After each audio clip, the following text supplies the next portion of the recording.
Dulu mereka merampas darah dagingku dan mencampakkanku karena miskin. Kini takdir membawaku kembali sebagai penguasa yang memegang leher bisnis mereka. Saatnya mereka membayar setiap tetes air mataku dengan sujud di bawah kakiku. Sebelum mulai ceritanya, komen dulu kalian dari kota atau negara mana. Aku pengen tahu. Jangan lupa like, subscribe, dan aktifkan lonceng, supaya channel ini makin berkembang.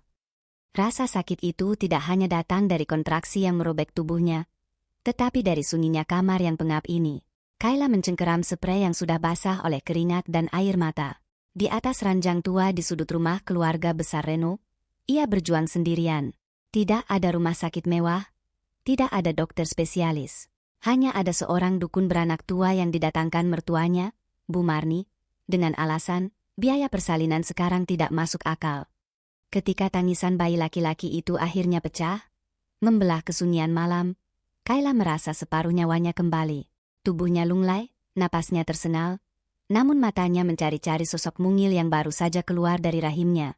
"Anakku, mana anakku?" bisik Kayla parau. Tenggorokannya terasa seperti baru saja menelan pasir. Namun, bukan pelukan hangat yang ia terima. Bu Marni, wanita dengan guratan wajah angkuh yang selalu memandang Kayla seolah-olah ia adalah noda di lantai marmer rumah ini, langsung menyambar bayi itu. Kia membungkusnya dengan kain bedung mahal yang sudah ia siapkan, tanpa membiarkan kulit bayi itu menyentuh kulit ibunya sendiri. "Jangan banyak tanya. Kamu itu lemah, pucat begitu. Anak ini butuh perawatan medis yang layak, bukan menyusu pada ibu yang kurang gizi seperti kamu." Suara Bu Marni dingin, menusuk lebih tajam daripada rasa sakit pasca melahirkan. Reno, laki-laki yang setahun lalu berjanji akan melindunginya di depan penghulu, berdiri di ambang pintu. Kia tidak mendekat untuk mengusap kening istrinya atau sekadar memberikan kata semangat. Reno hanya menatap Kayla dengan tatapan kosong, seolah istrinya itu hanyalah mesin rusak yang baru saja menyelesaikan tugas terakhirnya. Mas Reno, tolong, aku mau peluk bayiku sebentar saja," rintih Kayla. Kia mencoba mengesot, namun rasa nyeri di bagian bawah tubuhnya membuatnya kembali terjerembab ke kasur. "Ibu benar, Kayla," ujar Reno datar. Suaranya tidak memiliki intonasi kasih sayang sedikit pun. "Kondisi fisikmu buruk. Kalau bayi ini tertular penyakit dari kamu yang lemas begini, siapa yang susah? Aku akan membawanya ke klinik terbaik bersama ibu. Kamu istirahat saja." Di sudut ruangan, Sita, adik bungsu Reno yang selalu tampil modis dengan barang-barang bermerek hasil keringat kakaknya, memperhatikan dengan tangan bersedekap. Kia menutup hidungnya dengan sapu tangan, menatap jijik pada bercak darah dan bau anyir di kamar itu. "Duh, Mas Reno, cepat bawa bayinya keluar. Kamar ini bau sekali, aku bisa mual. Biar Mbak Kayla diurus Bi Sumi saja di sini. Lagi pula, apa Mbak Kayla sanggup beli susu formula mahal kalau bayinya rewel? Makan sendiri saja masih numpang di rumah ini." Celetuk Sita tanpa dosa. Kia adalah pemicu api yang selalu memperkeruh suasana, memastikan Kayla selalu merasa tidak berharga di rumah itu. Sita kemudian melangkah keluar mengikuti Bu Marni yang sudah menggendong bayi itu menjauh. Kayla menangis histeris. Kia merasakan firasat buruk yang mencekik napasnya. Dengan sisa tenaga yang ada, ia berusaha bangun. Namun Reno kembali masuk ke kamar dengan sebuah map coklat di tangannya. "Mas, bawa aku ke klinik juga. Aku mau bersama anakku," pinta Kayla memelas. Reno tidak menjawab. Kia justru meletakkan map itu di atas paha Kayla yang masih gemetar. "Tanda tangani ini, Kayla. Ini surat cerai kita. Aku sudah mendaftarkannya ke pengadilan secara diam-diam. Setelah ini, kita tidak ada hubungan apa-apa lagi." Dunia Kayla seakan runtuh seketika. "Cerai? Mas? Aku baru saja melahirkan anakmu. Apa salahku?" "Salahmu adalah kamu miskin, Kayla. Kamu tidak punya latar belakang keluarga yang bisa membantu karierku. Sekarang setelah bayi ini lahir, tugasmu selesai. Ibu sudah memutuskan bahwa anak ini akan dibesarkan oleh keluarga yang lebih layak, bukan oleh wanita yang merawat diri sendiri saja tidak becus," bentak Reno. Ego laki-laki itu memuncak, menutupi sisa-sisa nurani yang mungkin pernah ada. Reno mencengkeram tangan Kayla, memaksa wanita yang masih bersimbah darah itu untuk memegang pena. Dalam kondisi setengah sadar dan didera rasa sakit yang luar biasa, Kayla dipaksa membubuhkan tanda tangan. Setelah mendapatkan apa yang diinginkannya, Reno menarik map itu dengan kasar. Malam ini juga, kamu harus keluar dari rumah ini. Pakaianmu sudah disiapkan Bei Sumi di depan. Jangan pernah cari anak ini lagi, karena di akta kelahirannya nanti, nama ibunya bukan namamu. Bisik Reno kejam tepat di telinga Kayla. 2 jam kemudian, Kayla tersungkur di depan gerbang besar rumah keluarga Reno. Langit malam yang hitam seolah ikut menertawakan nasibnya. Kia hanya mengenakan daster tipis dengan kain panjang yang melilit pinggangnya, memegangi perutnya yang masih kram hebat. Di sampingnya, terdapat satu tas jinjing berisi pakaian usang yang ia bawa saat pertama kali menikah dulu. Kia melihat mobil Reno meluncur keluar melewati gerbang. Di dalam sana, ada anak laki-lakinya. Ada jantung hatinya yang bahkan belum sempat ia beri nama. Anakku, kembalikan anakku, teriak Kayla. Namun suaranya hilang ditelan deru mesin mobil yang menjauh. Kayla mencoba berdiri, namun kakinya gemetar hebat. Ia merasa pandangannya mulai kabur. Namun, di tengah keputusasaan itu, sebuah api kemarahan mulai menyulut batinnya. Ia tidak boleh mati di sini. Jika ia mati sekarang, Reno dan Bu Marni menang. Jika ia mati sekarang, anaknya tidak akan pernah tahu siapa ibu kandungnya. Dengan jemari yang berlumuran darah kering, Kayla mencengkeram aspal jalanan. Kia membuat keputusan kecil yang sangat berisiko dalam kondisi fisiknya yang kritis. Ia tidak akan pergi ke rumah sakit. Kia akan merangkak menuju ke arah mobil Reno pergi. Meski ia harus menjeret tubuhnya di sepanjang jalanan sepi ini. Aku akan mencarimu, nak. Meski harus menghabiskan sisa hidupku di neraka, aku akan membawamu kembali. Bisik Kayla pada kegelapan, saat kesadarannya mulai menipis namun tekadnya mengeras bagai baja. Tekanan batin baru muncul saat ia menyadari bahwa ia tidak memiliki uang sepeser pun, tidak memiliki tujuan, dan tubuhnya sedang menuju ambang kolaps medis.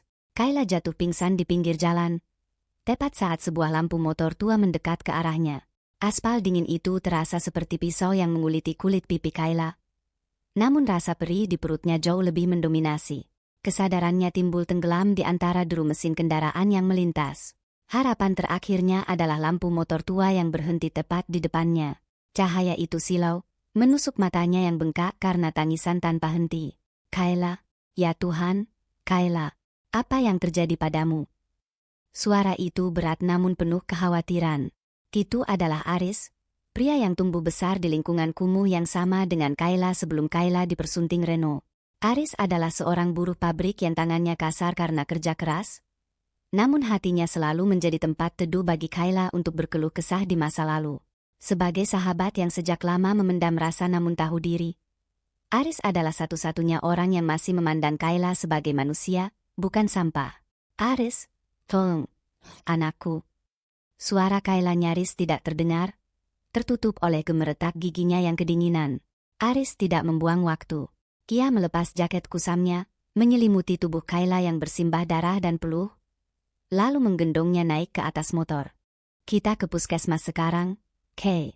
Kamu bisa mati kehabisan darah. Tidak, ke rumah sakit Medika. Reno, dia bawa anakku ke sana. Rintih Kayla sambil mencengkeram lengan jaket Aris dengan kuku-kukunya yang pecah. Aku tidak peduli dengan nyawaku, Riz. Tolong bawa aku ke anakku. Melihat sorot mata Kayla yang dipenuhi kegilaan seorang ibu yang kehilangan anaknya, Aris tidak punya pilihan. Kia memacu motor tuanya membelah malam menuju rumah sakit swasta paling mewah di kota itu, tempat di mana keluarga Reno biasa memamerkan status sosial mereka. Setibanya di lobi rumah sakit yang megah, pemandangan itu terasa sangat kontras. Kayla turun dari motor dengan langkah gontai, daster tipisnya yang ternoda darah membuat para perawat dan satpam bergegas menghalanginya. Mereka memandang Kayla dengan jijik, seolah-olah wanita itu adalah noda yang merusak estetika lantai marmer mereka yang mengkilap. Maaf, Mbak, dilarang masuk kalau tidak ada kepentingan medis. Tolong jangan membuat keributan di sini, usir seorang petugas keamanan dengan nada meremehkan. Suamiku, Reno Wijaya, dia membawa bayiku ke sini. Biarkan aku masuk, teriak Kayla histeris. Aris mencoba menenangkan Kayla sambil memberikan argumen pada petugas, namun situasi justru semakin kacau hingga suara tawa yang sangat dikenal Kayla terdengar dari arah lift. Reno keluar dari lift bersama Sita. Keduanya tampak rapi, seolah tidak baru saja melakukan kejahatan kemanusiaan terhadap seorang ibu yang baru melahirkan. Reno menatap Kayla dengan tatapan yang lebih dingin dari mesin pendingin ruangan di rumah sakit itu. Mas Reno, mana anakku? Di ruangan mana dia? Kayla menerjang maju, namun Reno dengan kasar mendorong bahunya hingga Kayla jatuh terduduk di lantai. Berhenti mempermalukan diriku di tempat umum. Kayla, lihat dirimu. Kamu tampak seperti pengemis gila. Desis Reno. Kia merapikan jasnya, menatap Aris dengan pandangan menghina. Dan sekarang kamu bersama laki-laki kasta rendah ini? Cepat sekali kamu mencari pengganti. Sita melangkah maju, berdiri di samping kakaknya sambil memainkan kuku-kukunya yang baru saja dimanicure. Mbak Kayla, kamu telat. Bayi itu sudah tidak ada di sini. Ibu Marni sudah membawanya pergi 1 jam yang lalu. Jantung Kayla seolah berhenti berdetak. Pergi? Kemana? Dia baru lahir, dia butuh asiku. Reno berjongkok di depan Kayla, mencengkeram rahang istrinya, atau mantan istrinya, dengan kuat agar Kayla menatap matanya. Dengarkan baik-baik. Ibu sudah membawa bayi itu ke sebuah panti asuhan di luar kota. Aku tidak akan memberitahumu di mana. Bayi itu adalah darah daging Wijaya. Dia punya masa depan cerah sebagai pewarisku. Tapi dia tidak akan pernah punya masa depan kalau dibesarkan oleh wanita miskin dan penyakitan sepertimu. Kamu jahat, Reno. Dia anakku. Teriak Kayla di tengah isak tangis yang menyesakkan dada. Anakmu. Kamu bahkan tidak punya uang untuk membeli popok sekali pakai tanpa meminta padaku. Sahut Reno sambil berdiri kembali. Seorang pewaris tidak boleh tahu bahwa ibunya adalah orang rendahan yang tidak bisa merawat dirinya sendiri. Di panti itu, dia akan diadopsi oleh keluarga yang jauh lebih terhormat daripada kamu. Itu adalah kebaikan terakhir yang aku lakukan untuk anak itu. Menjauhkannya dari kemiskinanmu. Sita tertawa kecil, suara yang terdengar seperti lonceng kematian di telinga Kayla. Lagi pula, Mas Reno akan segera memulai hidup baru dengan wanita yang sepadan. Bayi itu hanya akan jadi beban kalau terus bersamamu. Sudahlah, Mbak. Pulang saja ke gubukmu. Anggap saja kelahiran tadi itu hanya mimpi buruk. Reno memberi isyarat pada satpam. Usir mereka. Dan pastikan wanita ini tidak pernah menginjakkan kaki di properti keluarga Wijaya lagi. Kayla diseret paksa keluar oleh petugas keamanan. Aris mencoba melawan, namun ia kalah jumlah. Di trotoar depan rumah sakit, di bawah rintik hujan yang mulai turun, Kayla meraung memanggil nama anaknya yang bahkan belum sempat ia beri nama. Aris berlutut di samping Kayla, mencoba memberikan kekuatan yang ia sendiri pun hampir tidak punya. Kay, kita akan cari cara lain. Aku akan membantumu. Tapi sekarang, kamu harus bertahan hidup dulu. Kayla menatap tangannya yang kosong. Kia merasakan payudaranya mulai mengeras dan nyeri karena air susu yang mulai terisi. Namun tidak ada mulut mungil yang akan mengisapnya. Sebuah kehampaan yang luar biasa besar menelan jiwanya. Namun, di balik rasa sakit itu, sebuah keputusan pahit mulai mengkristal di benaknya. Mereka bilang aku miskin, Riz. Mereka bilang aku tidak berhak karena aku tidak punya apa-apa. Bisik Kayla dengan suara yang tiba-tiba tenang, namun penuh dengan kebencian yang mendalam. Kayla menatap bangunan rumah sakit yang megah itu untuk terakhir kalinya. Kia membuat sebuah janji pada dirinya sendiri, sebuah keputusan kecil yang sangat berisiko bagi kewarasannya. Ia tidak akan mencari perlindungan ke polisi yang mungkin bisa disuap oleh Reno. Kia akan menghilang, mematikan rasa sakitnya, dan merayap dari lumpur kemiskinan ini hanya untuk satu tujuan. Aku akan mencari panti asuhan itu sendiri. Dan jika aku menemukannya, aku tidak akan datang sebagai pengemis. Aku akan datang sebagai orang yang bisa menghancurkan dunia mereka. Tekanan batin baru menghimpitnya. Kayla menyadari bahwa untuk menemukan anaknya, ia harus membuang seluruh identitas lamanya yang lemah dan memulai perjalanan di mana ia mungkin harus melakukan hal-hal yang tak pernah ia bayangkan sebelumnya demi mendapatkan kekuatan finansial. Demam itu datang bukan hanya karena infeksi fisik pasca persalinan yang terabaikan, melainkan karena beban di dada Kayla yang terasa seperti bongkahan batu panas. Di dalam kamar kontrakan sempit milik Aris yang hanya beralaskan kasur tipis, Kayla menggigil hebat. Namun, rasa nyeri yang paling menyiksa muncul dari payudaranya yang mengeras dan mulai merembeskan air susu ke das terlusuhnya. Cairan putih itu adalah pengingat paling kejam bahwa di suatu tempat yang tak ia ketahui, bayinya mungkin sedang menangis kelaparan, atau sedang dipaksa meminum susu formula dari tangan orang asing. Minum ini dulu, Kay. Kamu harus kuat kalau mau mencari anakmu. Ujar Aris lembut sambil menyodorkan segelas air putih dan obat penurun panas yang ia beli dari apotek kecil. Aris menatap sahabatnya dengan iba. Ia telah mengenal Kayla sejak mereka masih bermain di selokan perkampungan kumuh. Jauh sebelum Kayla terjebak dalam delusi cinta Reno Wijaya. Bagi Aris, melihat Kayla yang dulu ceria kini hancur seperti rongsokan adalah pukulan bagi batinnya. Namun, ia tahu Kayla tidak butuh dikasihani. Ia butuh pegangan. Aku tidak bisa diam saja, Riz. Aku harus bekerja. Aku harus punya uang untuk ongkos mencari panti itu. Bisik Kayla, suaranya parau karena tenggorokan yang meradan. Aku sudah bicara dengan Bu Lastri, pemilik konveksi di ujung gang. Dia butuh tenaga tambahan untuk menjahit kerudung. Upahnya memang tidak seberapa, tapi kamu bisa tinggal di sana dan aku akan membantumu mencari informasi tentang mobil Reno malam itu. Aris memberikan solusi yang paling masuk akal di tengah kemiskinan mereka. Keesokan harinya, dengan langkah yang masih goyah dan perut yang dililit bengkung darurat agar jahitan dalamnya tidak terbuka, Kayla mulai bekerja di rumah produksi Bu Lastri. Suara mesin jahit yang menderu konstan menjadi latar belakang bagi doa-doa yang ia rapalkan dalam hati. Setiap helai kain yang ia jahit adalah kepingan harapan yang ia kumpulkan. Di tempat ini, Kayla belajar menulikan telinga dari bisikan buruh lain yang menggunjingkan status jandanya yang baru dan tubuhnya yang tampak layu. Jangan melamun, Kayla.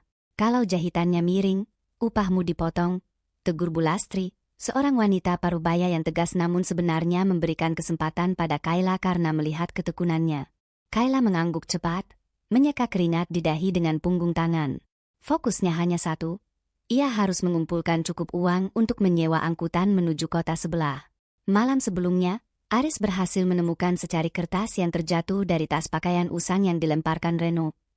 Sebuah nota bensin dari sebuah SPBU di perbatasan kota yang mengarah ke wilayah perbukitan, daerah yang dikenal memiliki banyak yayasan sosial dan panti asuhan terpencil. Setelah seminggu bekerja tanpa henti, bahkan di saat tubuhnya menuntut untuk istirahat, Kayla berhasil mengumpulkan uang yang cukup. Bersama Aris, ia berangkat menuju alamat yang ia duga menjadi tempat pembuangan bayinya. Panti Asuhan Kasih Bunda. Nama itu ia dapatkan dari hasil selidikan Aris yang bertanya ke sana kemari pada rekan sopirnya yang sering melintas di jalur tersebut. Namun, semakin dekat mereka ke lokasi, firasat Kayla semakin memburuk. Bau sangit yang tajam mulai menusuk hidung saat angkutan umum yang mereka tumpangi memasuki kawasan desa tersebut. Di ujung jalan, kerumunan orang berdiri di depan sebuah bangunan yang kini hanya menyisakan kerangka hitam legam. Tidak mungkin, gumam Kayla. Ia melompat turun sebelum kendaraan benar-benar berhenti. Langkahnya tertatih menuju gerbang panti yang sudah dipasangi garis polisi kuning. Bangunan kayu dan beton itu telah habis dilalap api.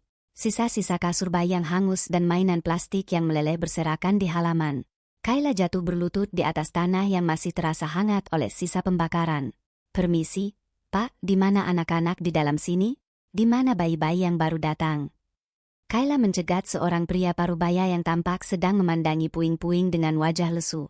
Pria itu adalah Hendra, salah satu pengurus panti yang selamat. Wajahnya penuh corengan jelaga dan matanya merah karena asap serta kesedihan.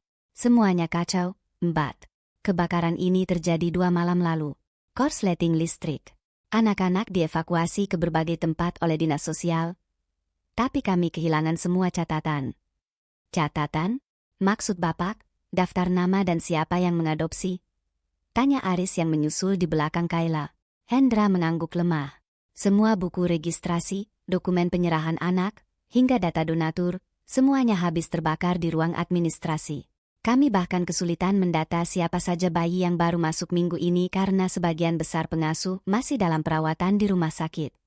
Dunia Kayla seolah gelap seketika. Kenyataan bahwa catatan itu hilang berarti jejak anaknya telah terhapus secara administratif. Kia tidak tahu kemana bayinya dibawa saat evakuasi, atau lebih buruk lagi, apakah bayinya sudah diadopsi secara kilat oleh orang lain sebelum kebakaran terjadi. Tanpa dokumen, ia tidak punya bukti hukum untuk menuntut apapun pada Reno. Reno sengaja? Dia tahu panti ini tidak aman atau ini semua memang sial yang sengaja dikirim untukku. Kayla meremas tanah dengan kuku-kukunya hingga jarinya berdarah. Batinnya menjerit. Ia merasa Tuhan sedang mempermainkannya. Setelah diusir seperti binatang dan dianggap tidak mampu merawat diri sendiri, Kini satu-satunya petunjuk fisik tentang keberadaan darah dagingnya telah berubah menjadi abu. Kay, kita harus ke kantor dinas sosial. Pasti ada sisa informasi di sana, hibur Aris, meski suaranya sendiri terdengar ragu. Kayla berdiri dengan tatapan mata yang tidak lagi penuh air mata, melainkan kekosongan yang mengerikan. Ia menyadari satu hal. Selama ia tetap menjadi Kayla yang miskin, ia tidak akan pernah bisa menembus birokrasi, tidak akan pernah bisa memaksa orang-orang seperti Hendra atau pihak berwenang untuk memprioritaskan pencariannya. Uang dan kekuasaan adalah bahasa yang dimengerti oleh dunia tempat Reno tinggal. Aku tidak akan ke kantor dinas sekarang, Riz, ujar Kayla dingin. Lalu apa yang mau kamu lakukan? Kayla menoleh ke arah puing-puing panti itu untuk terakhir kalinya. Jika dunia ini ingin menghapus jejak anakku karena aku miskin, maka aku akan berhenti menjadi orang miskin. Aku akan kembali ke konveksi Bulastri, tapi bukan untuk menjahit kerudung selamanya. Aku akan mengambil alih setiap helai kain di sana. Tekanan batin baru menghimpitnya. Kayla memutuskan untuk menunda pencarian fisiknya dan beralih pada ambisi liar untuk membangun kekuatan ekonomi terlebih dahulu. Kini adalah keputusan berisiko yang bisa membuatnya kehilangan waktu berharga bersama anaknya yang sedang tumbuh. Namun baginya, mencari tanpa kekuatan adalah bunuh diri perlahan. Di bawah langit yang mendung oleh asap sisa kebakaran, Kayla menanamkan janji baru. Ia akan menjadi seseorang yang namanya tak bisa lagi diabaikan oleh siapapun, termasuk oleh keluarga Wijaya. 10 tahun bukan sekadar deretan angka bagi Kayla. Itu adalah barisan luka yang mengering namun meninggalkan jaringan parut yang kaku. Suara deru mesin jahit di pabrik konveksinya, K. Aris Garment, kini bukan lagi suara yang asing atau menakutkan. Itu adalah detak jantung kehidupannya yang baru. Di dalam ruangan ber-AC yang dingin dengan dinding kaca yang menghadap langsung ke lantai produksi, Kayla berdiri mematun. Rambutnya yang dulu sering kusam kini tertata rapi dalam sanggul profesional. Dan setelan blusnya menunjukkan kelas yang dulu hanya bisa ia impikan dari balik gerbang rumah keluarga Wijaya. Namun, di balik penampilannya yang sempurna, mata Kayla tetaplah sebuah telaga sunyi. Setiap kali ia melihat tumpukan kain katun lembut berwarna biru langit atau merah muda, warna-warna yang sering digunakan untuk pakaian bayi, jemarinya akan gemetar secara halus.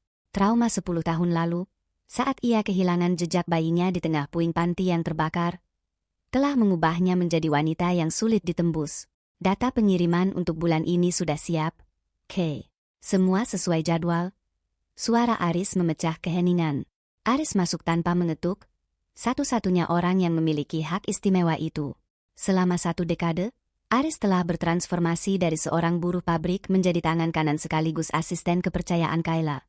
Kia adalah saksi hidup bagaimana Kayla membangun kerajaan kecilnya dari nol. Dari satu mesin jahit bekas milik Bulastri hingga memiliki gedung sendiri. Kayla berbalik, matanya menyapu laporan di tangan Aris dengan tajam. Siapa vendor kain baru yang mengirimkan sampel tadi pagi? Aku tidak suka teksturnya. Terlalu kasar untuk kulit. Itu dari perusahaan rekanan baru, K. Mereka menawarkan harga lebih murah. Jawab Aris hati-hati.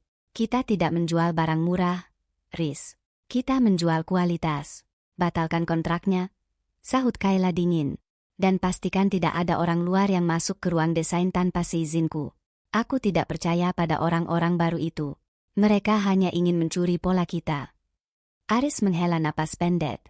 Kia tahu ketidakpercayaan Kayla bukan hanya soal bisnis, melainkan mekanisme pertahanan diri. Kay, kamu tidak bisa terus-menerus memandang semua orang sebagai ancaman. Kita butuh ekspansi. Kita butuh mitra. Mitra adalah orang yang akan menikam punggungmu saat kamu lengah, Riz. Kamu lupa apa yang dilakukan Reno padaku saat aku sedang di titik terlemah. Kalimat itu keluar seperti desis ular, penuh racun masa lalu yang belum tawar. Sementara itu, di sudut lain kota, di sebuah rumah megah yang catnya mulai mengelupas di beberapa bagian, suasana jauh dari kata tenang. Reno duduk di ruang kerjanya yang penuh dengan tumpukan tagihan. Wajahnya tampak lebih tua dari usianya. Kerutan di dahinya permanen, buah dari tekanan finansial yang mulai mencekik bisnis propertinya yang sempat berjaya. Reno, mana uang belanja tambahan untuk bulan ini? Aku sudah bilang, tas yang kupesan dari Paris sudah sampai di butik, dan aku tidak mau malu karena kartu kreditku ditolak lagi. Teriak seorang wanita yang baru saja masuk dengan langkah menghentak. Dia adalah Diana, istri Reno yang dinikahinya 2 tahun setelah menceraikan Kayla. Diana adalah wanita dari kalangan sosialita yang sejak awal hanya mencintai status dan fasilitas yang bisa diberikan Reno. Baginya, pernikahan adalah transaksi kemewahan, dan saat transaksi itu tersendat, ia tidak segan untuk menunjukkan taringnya. Sabar, Diana. Proyek di pusat kota sedang macet. Aku sedang mengusahakan pinjaman baru, sahut Reno dengan suara letih. Sabar? Kamu sudah bilang sabar sejak 6 bulan lalu. Diana melemparkan tas bermereknya ke atas meja kerja Reno, nyaris mengenai tumpukan dokumen. Kalau kamu tidak bisa membiayai gaya hidupku, untuk apa aku bertahan di rumah yang mulai terasa seperti barang antik ini? Jaga bicaramu, Diana. Suara lain menggelegar dari arah pintu. Bu Marni masuk dengan tongkat kayunya, masih dengan aura dominan yang sama seperti 10 tahun lalu, meski kini langkahnya lebih lambat. Reno sedang berusaha. Kamu sebagai istri seharusnya prihatin, bukan malah menghambur-hamburkan uang untuk barang tidak berguna. Diana memutar bola matanya, mencemooh ibu mertuanya itu. Prihatin? Mertua macam apa yang menyuruh menantunya hidup hemat sementara dia sendiri masih menuntut pelayan pribadi dan makanan organik setiap hari? Ingat ya, Bu Marni, kalau bukan karena koneksi ayahku dulu, Reno tidak akan mendapatkan proyek besarnya 10 tahun lalu. Cukup. Bentak Reno sambil memukul meja. Ibu, Diana, tolong keluar. Aku harus berpikir. Campur tangan Bu Marni yang terlalu dalam pada manajemen rumah tangga dan gaya hidup Diana yang boros telah menjadi parasit bagi kekayaan keluarga Wijaya. Reno merasa terjebak dalam sangkar emas yang ia bangun sendiri dengan pondasi kejahatan masa lalu. Kembali ke kantor Kayla, sebuah undangan fisik berwarna emas tergeletak di atas mejanya. Itu adalah undangan untuk malam penganugerahan pengusaha tekstil berpengaruh yang akan diadakan lusa. Aris memperhatikannya dengan ragu. Kamu akan datang? Tanya Aris. Kayla menatap undangan itu. Dia tahu siapa saja yang akan hadir di sana. Lingkaran bisnis properti dan tekstil seringkali bersinggungan di acara-acara seperti ini. Ada kemungkinan besar Reno akan ada di sana, mencoba mencari investor atau sekadar menjaga gengsinya yang mulai runtuh. Batin Kayla bergejolak.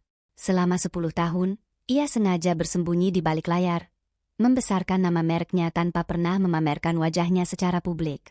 Ia takut melihat bayangan masa lalu. Namun ia juga haus akan pengakuan. Rasa sesak karena kehilangan anak yang tak pernah ia temukan jejaknya kembali menghimpit dadanya.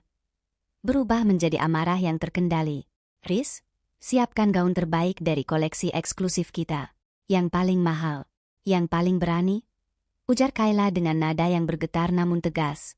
Kay, itu berisiko. Kalau mereka mengenalimu. Itu tujuannya. Potong Kayla. Ia berdiri, menatap pantulan dirinya di dinding kaca. Aku ingin Reno melihat wanita yang dulu ia buang karena dianggap miskin. Kini adalah wanita yang bisa membeli seluruh harga dirinya. Aku akan pergi, bukan sebagai korban, tapi sebagai badai. Keputusan itu adalah langkah kecil yang sangat berisiko. Selama ini, Reno tidak tahu bahwa kompetitor garmen yang mulai menjepit beberapa lini bisnisnya adalah mantan istrinya sendiri. Dengan menampakkan diri, Kayla sadar ia membuka kotak Pandora yang selama 10 tahun ia tutup rapat. Ia tidak hanya menantang Reno, tapi ia juga menantang ketenangan batinnya sendiri yang rapuh. Lampu kristal di ruang tamu keluarga Wijaya bergoyang pelan, memantulkan cahaya yang tampak redup, sejalan dengan aura suram yang kini menyelimuti rumah itu. Reno duduk di sofa kulitnya yang mulai pecah-pecah di bagian sudut, menatap tumpukan berkas audit perusahaan propertinya yang menunjukkan angka-angka merah. Kehadiran Kayla di acara malam penganugerahan kemarin, dengan balutan gaun sutra yang harganya setara dengan cicilan mobil mewahnya, masih menghantui pikirannya. Wanita itu tidak bicara banyak, hanya menatapnya dengan pandangan yang seolah mengatakan bahwa ia adalah penguasa baru, sementara Reno hanyalah puing masa lalu. Lamunannya buyar ketika Sita masuk tanpa permisi. Adik bungsunya itu tidak lagi tampak seperti sosialita yang rapi. Riasan wajahnya tebal namun berantakan, dan matanya menunjukkan kegelisahan yang akut. Sita meletakkan tas tangannya dengan kasar di atas meja, tepat di depan wajah Reno. Mas, aku butuh 500 juta. Sekarang, tuntut Sita tanpa basa-basi. Reno tertawa hambar. Sebuah tawa yang lebih mirip rintihan frustrasi. 500 juta? Kamu pikir aku ini mesin cetak uang? Perusahaanku sedang diambang pilot, Sita. Diana bahkan baru saja menjual 2 jam tangan mewahnya karena aku tidak bisa membayar tagihan kartu kreditnya. Itu urusanmu dengan istrimu yang haus harta itu, sahut Sita dengan nada tajam. Kia mendekat, membungkuk hingga wajahnya hanya berjarak beberapa senti dari kakaknya. Tapi urusanku lebih mendesak. Aku terlilit hutang pada rentenir karena investasi bodong yang disarankan teman-temanku. Kalau aku tidak bayar besok, mereka akan mendatangi rumah ini.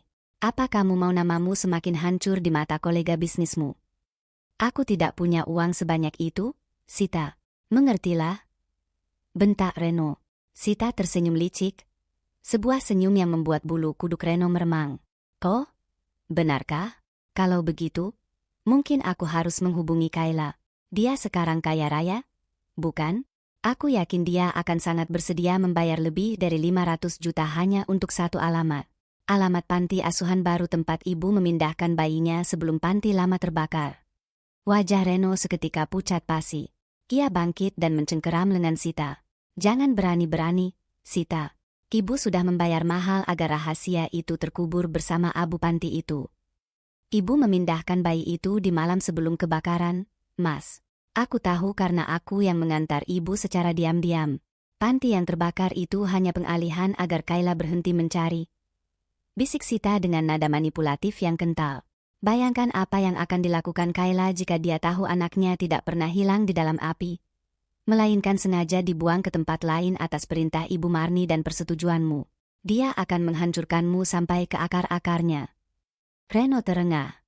Ego dan rasa takutnya berperang hebat di dalam dadanya. Ia tidak bisa membiarkan Kayla tahu. Bukan karena ia menyayangi bayinya, tapi karena ia takut kehilangan sisa-sisa harga diri dan ancaman hukum yang bisa menjeratnya. Dengan tangan gemetar, ia membuka laci meja kerjanya, mengeluarkan sebuah buku cek yang tersisa. Ambil ini. Ini sisa dana cadangan darurat perusahaan. Pergi dan tutup mulutmu, atau aku sendiri yang akan memastikan kamu tidak mendapat sepeser pun warisan jika ibu meninggal nanti. Desis Reno sambil melempar lembaran cek itu. Sita mengambil cek tersebut dengan mata berbinar, mengabaikan ancaman kakaknya. Kia pergi tanpa sepatah kata pun, meninggalkan Reno yang jatuh terduduk, menyadari bahwa ia baru saja membeli waktu dengan cara menggali lubang kuburnya sendiri. Di sisi lain kota, di ruang kerjanya yang sunyi, Kayla tidak sedang tidur. Di hadapannya, berserakan berbagai kliping koran lama tentang kebakaran panti asuhan 10 tahun lalu. Sejak pertemuan singkatnya dengan Reno di acara gala, batinnya tidak pernah tenang. Rasa bersalah karena telah mengabaikan pencarian fisik demi membangun kekayaan kini menghantamnya kembali. Kay, kamu sudah 3 malam tidak pulang? Suara Aris terdengar dari ambang pintu. Ia membawa nampan berisi kopi dan roti lapis. Sebagai penyeimbang batin, Aris selalu tahu kapan harus menarik Kayla kembali dari jurang obsesinya. Ada yang aneh, Riz? Ujar Kayla tanpa menoleh. Jemarinya menunjuk pada sebuah foto hitam putih di koran lama. Lihat foto evakuasi ini. Ini Hendra, pengurus panti yang kita temui dulu. Kenapa di berita ini disebutkan bahwa dia adalah satu-satunya saksi yang melihat perpindahan beberapa bayi sebelum api membesar? Tapi saat kita menemuinya, dia bilang semua catatan hilang. Kayla berbalik menatap Aris dengan mata yang menyalang. Dia berbohong padaku 10 tahun lalu. Dia tahu sesuatu, tapi dia takut. Atau mungkin dia dibayar untuk diam. Kay, Hendra sudah menghilang sejak kejadian itu. Banyak yang bilang dia pindah ke desa terpencil di Jawa Tengah. Aris mencoba mengingatkan betapa sulitnya melacak orang dari masa lalu. Cari dia, Riz. Gunakan semua koneksi distribusi garmen kita di daerah. Aku punya uang sekarang. Aku punya kekuasaan untuk menggerakkan orang. Kayla berdiri, wajahnya mengeras. Aku tidak akan percaya pada detektif swasta atau polisi yang bisa disuap Reno. Aku ingin kita sendiri yang menemukannya. Pilihan ini berisiko. Membuka kembali luka 10 tahun lalu berarti Kayla harus siap menghadapi kenyataan terburuk. Bahwa anaknya mungkin sudah tiada atau membencinya. Namun, trauma itu telah berubah menjadi bahan bakar. Beberapa hari kemudian, berkat jaringan distributor kainnya, sebuah titik terang muncul. Seorang pria tua dengan ciri-ciri mirip Hendra terlihat bekerja sebagai penjaga gudang di sebuah pabrik tekstil tua di pinggiran kota kecil. Kayla memutuskan untuk berangkat malam itu juga, tanpa pengawalan, hanya bersama Aris. Di dalam mobil yang melaju membelah kegelapan, Kayla mencengkeram kalung emas kecil di lehernya. Satu-satunya perhiasan yang ia beli dengan gaji pertamanya dulu, yang ia siapkan untuk anaknya suatu hari nanti. Tekanan batin baru menghimpitnya saat ia menyadari bahwa setiap langkah yang ia ambil mendekati kebenaran. Semakin besar pula kemungkinan ia harus berhadapan dengan kenyataan bahwa Reno dan Bu Marni telah melakukan sesuatu yang jauh lebih keji daripada sekadar membuang bayi ke panti asuhan. Keputusannya untuk menyelidiki secara mandiri membawanya ke wilayah abu-abu di mana nyawanya atau rahasia yang ia jaga bisa terancam jika keluarga Wijaya mencium pergerakannya. Jika dia masih hidup, Riz? Apa dia akan mengenaliku sebagai ibunya? Atau dia hanya melihatku sebagai orang asing yang kaya? Bisik Kayla, sebuah ketakutan baru yang jauh lebih mengerikan daripada kemiskinan.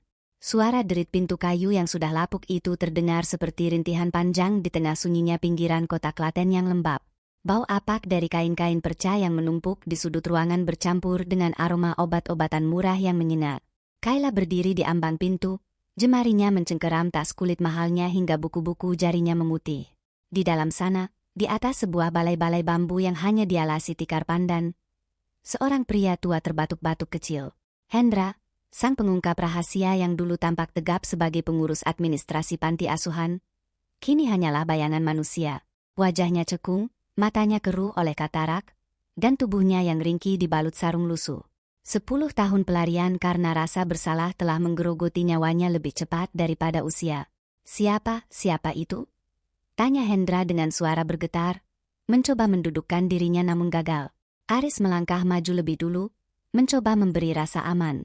Pak Hendra, ini saya, Aris, dan ini Kayla, ibu dari bayi yang 10 tahun lalu dibawa ke panti kasih bunda sebelum kebakaran terjadi. Mendengar nama panti itu, tubuh Hendra menegang. Ia mencoba memalingkan wajah, namun Kayla segera melangkah mendekat dan berlutut di samping balai-balai tersebut. Ia tidak peduli jika daster mahalnya terkena debu lantai tanah. Matanya menatap tajam, menembus ketakutan di mata pria tua itu. Pak Hendra, saya tidak datang untuk membalas dendam atas kebohongan Bapak 10 tahun lalu, pujar Kayla, suaranya rendah namun mengandung otoritas yang tak terbantahkan. Saya sudah punya segalanya sekarang. Saya bisa membiayai pengobatan Bapak di rumah sakit terbaik. Atau saya bisa menyerahkan Bapak ke polisi karena memberikan keterangan palsu pada saat itu. Pilihan ada di tangan Bapak. Hendra terisak, sebuah kisakan yang pecah menjadi batuk kering yang panjang. Aris dengan sigap menyodorkan segelas air putih. Setelah napasnya sedikit teratur, Hendra menatap Kayla dengan tatapan penuh penyesalan. Maafkan saya, Mbak, maafkan saya. Saya hanya orang kecil yang butuh uang untuk operasi istri saya waktu itu. Bisik Hendra parau. Ibu Marni, dia tidak hanya menitipkan bayi itu. Dia ingin bayi itu hilang sepenuhnya dari kehidupan Mbak Kayla. Jantung Kayla berdegup kencang. Maksud Bapak? Dia sudah mati di panti itu. Tidak mati, potong Hendra cepat, seolah takut akan dosa tambahan. Malam itu, sebelum api membakar gedung administrasi, Ibu Marni datang membawa seorang pengusaha dari luar pulau. Dia sudah mengatur segalanya. Bayi itu tidak didaftarkan sebagai anak terlantar atau anak titipan. Dia diproses melalui jalur adopsi tertutup, yang ilegal namun sangat rapi. Kayla merasakan dunianya berputar. Adopsi tertutup. Iya, semua dokumen kelahirannya diubah total. Nama ibunya, nama ayahnya, bahkan tanggal lahirnya digeser beberapa hari agar tidak bisa dilacak melalui catatan rumah sakit manapun. Ibu Marni membayar saya dan pimpinan panti yang sekarang sudah almarhum untuk menghapus jejak aslinya. Bayi itu diberikan identitas baru sebagai anak kandung dari pasangan pengusaha tersebut. Hendra meraba-raba di bawah bantalnya, mengeluarkan sebuah amplop usang yang warnanya sudah kecoklatan. Dengan tangan gemetar, ia memberikannya kepada Kayla. Saya tidak tega membuang ini semua. Kini adalah salinan manifest pengiriman dokumen yang saya sembunyikan sebelum ruangan saya terbakar. Saya selalu merasa bayi itu adalah malaikat yang saya khianati. Kayla membuka amplop itu dengan tangan yang luar biasa gemetar. Di dalamnya terdapat sobekan kertas yang mencantumkan nama sebuah yayasan di Jakarta yang bertindak sebagai perantara. Namun bagian nama keluarga pengadopsi telah robek sebagian. Hanya tersisa potongan huruf, gas. Hanya ini yang tersisa, Mbak. Bayi itu bukan lagi anak Mbak Kayla di mata hukum. Dia sudah punya orang tua baru, nama baru, dan hidup yang mungkin jauh lebih mewah. Dia tidak akan pernah tahu bahwa Mbak adalah ibunya. Tambah Hendra dengan nada meratap. Kayla berdiri, mematung menatap potongan kertas itu. Informasi ini menghancurkan batinnya lebih dalam daripada saat ia diusir dulu. Selama 10 tahun, ia membayangkan akan menemukan anaknya di sebuah panti asuhan, memeluknya, dan menjelaskan semuanya. Namun kini, ia menyadari bahwa anaknya mungkin sedang tumbuh di sebuah rumah mewah, memanggil wanita lain dengan sebutan ibu, dan memiliki nama yang sama sekali asing baginya. Identitas anaknya telah dibeli. Cintanya dikalahkan oleh sistem birokrasi yang busuk dan uang mertuanya. Kay, kita harus pulang. Kita cari tahu tentang yayasan ini, ajak Aris, menyentuh bahu Kayla yang tampak kaku. Kayla tidak bergerak. Air matanya jatuh tanpa suara, membasahi potongan kertas di tangannya. Ia merasa kalah. Meski ia punya uang miliaran di rekeningnya sekarang, ia tidak tahu harus mencari siapa. Ia sedang mencari seseorang yang secara legal tidak pernah ada. Reno, Bu Marni, kalian benar-benar iblis, desis Kayla. Amarahnya kini tidak lagi meledak-ledak, melainkan mendingin, membeku menjadi sebuah rencana yang jauh lebih gelap. Di dalam mobil dalam perjalanan pulang, Kayla menatap keluar jendela yang dibasahi hujan. Keputusasaan sempat menyergapnya, namun kemudian ia teringat pada Reno yang kini mulai kesulitan keuangan. Jika ia tidak bisa menemukan anaknya melalui jalur hukum yang sudah dirusak, maka ia akan memancing anaknya keluar melalui kehancuran keluarga Wijaya. Riz, panggil Kayla datar. Ya? Kay. Jangan laporkan Hendra ke polisi. Biarkan dia tenang di sana. Tapi aku ingin kamu menyewa detektif kelas atas untuk memantau setiap transaksi lama yayasan itu. Dan satu lagi. Kayla menjeda kalimatnya, matanya menyipit tajam. Mulai besok, batalkan semua kontrak kerja sama garmen kita dengan vendor yang masih memasok bahan ke perusahaan properti Reno. Aku ingin dia merasa tercekik. Aku ingin dia datang padaku dan memohon-mohon sampai dia sendiri yang membuka mulut tentang siapa yang mengambil anakku. Tekanan batin baru menghimpit Kayla. Ia menyadari bahwa untuk mendapatkan informasi lebih lanjut, ia harus berubah menjadi sosok yang kejam dan manipulatif, persis seperti orang-orang yang ia benci. Keputusan kecilnya untuk mulai menyabotase bisnis Reno secara frontal adalah langkah berisiko yang bisa memicu serangan balik dari keluarga Wijaya yang masih memiliki koneksi politik. Namun bagi Kayla, jika ia harus menjadi iblis untuk menemukan malaikatnya, maka ia akan melakukannya tanpa ragu sedikitpun. Bagas memberikan ketenangan aneh yang belum pernah ia rasakan sebelumnya. Entah kenapa, ketidakpercayaannya yang akut pada orang asing seolah luruh di hadapan arsitek muda ini. Konsep Anda sangat emosional, Bagas. Itu jarang ditemukan di industri yang hanya memikirkan keuntungan, puji Kayla tulus. Ini adalah pertama kalinya Aris melihat Kayla memberikan pujian pada orang yang baru ditemuinya dalam 10 tahun terakhir. Aris memperhatikan interaksi itu dengan dahi berkerut. Sebagai penyeimbang batin, ia merasa ada sesuatu yang tidak wajar dari reaksi Kayla. Kay, jadwal kita setelah ini bertemu dengan bankir. Kita harus segera memutuskan.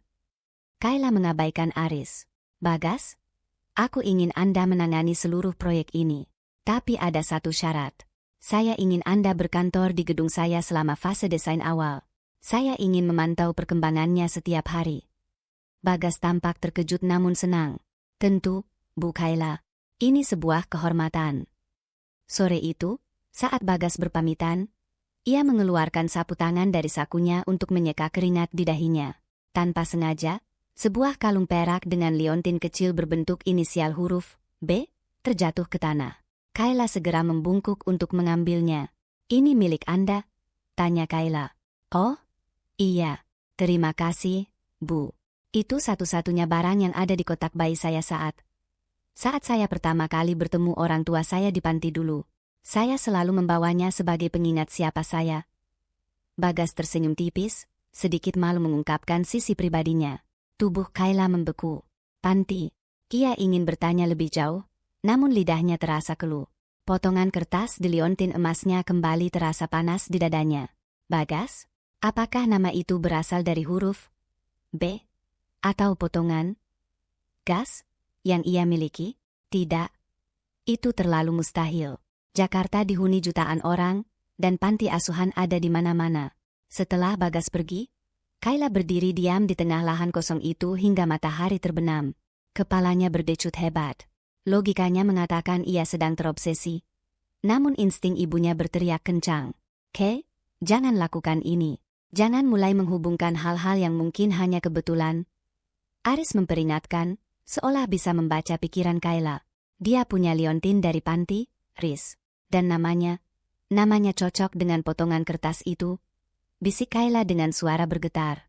Banyak orang bernama Bagas di dunia ini. Kay, jangan sampai harapan ini menghancurkan profesionalisme kita. Kamu butuh dia untuk membangun proyek ini, bukan untuk dijadikan proyek obsesi masa lalu. Aris berusaha menarik Kayla kembali ke realita. Namun, benih itu sudah tertanam. Kayla membuat keputusan kecil yang sangat berisiko. Ia memerintahkan tim keamanannya untuk menyelidiki latar belakang keluarga angkat Bagas secara rahasia, tanpa memberitahu Aris. Ia tahu ini melanggar privasi dan bisa merusak hubungan kerjanya dengan Bagas. Arsitek yang sangat ia butuhkan untuk menjatuhkan Reno. Tekanan batin baru menghimpit Kayla. Ia kini terjebak di antara kebutuhan untuk tetap dingin dan taktis dalam menghancurkan Reno, dan tarikan emosional yang luar biasa kuat terhadap Bagas. Jika ternyata Bagas benar-benar anaknya, bagaimana ia akan menjelaskan bahwa ia adalah ibu yang membuangnya dalam narasi yang mungkin diterima Bagas dari panti? Dan jika ternyata bukan, apakah ia sanggup menanggung kekecewaan itu sekali lagi? Aku harus tahu siapa dia, Riz. Meski aku harus kehilangan segalanya untuk jawaban itu, gumam Kayla pada angin malam, memulai langkah investigasi yang akan mengubah arah hidupnya selamanya. Lampu neon di ruang kerja Kayla memantulkan bayangan yang tajam di atas meja marmer hitamnya. Di hadapannya, sebuah map biru berisi proposal investasi mendesak tergeletak seperti umpan yang menunggu untuk disambar. Nama, Wijaya Land, tertera di sana dengan huruf emas yang mulai memudar kejayaannya. Aris berdiri di dekat jendela, memperhatikan Kayla yang sejak tadi hanya diam, menatap dokumen itu dengan tatapan yang sulit diartikan. Mereka sedang di ujung tanduk, Kay, ujar Aris memecah keheningan. Ban sudah mulai menekan, dan beberapa kontraktor mereka mogok kerja karena pembayaran yang tertunggak. Reno mengirim proposal ini ke Kay Aris Group karena kita satu-satunya perusahaan yang punya likuiditas cukup besar untuk menyelamatkan proyek apartemen mereka yang mangkrak.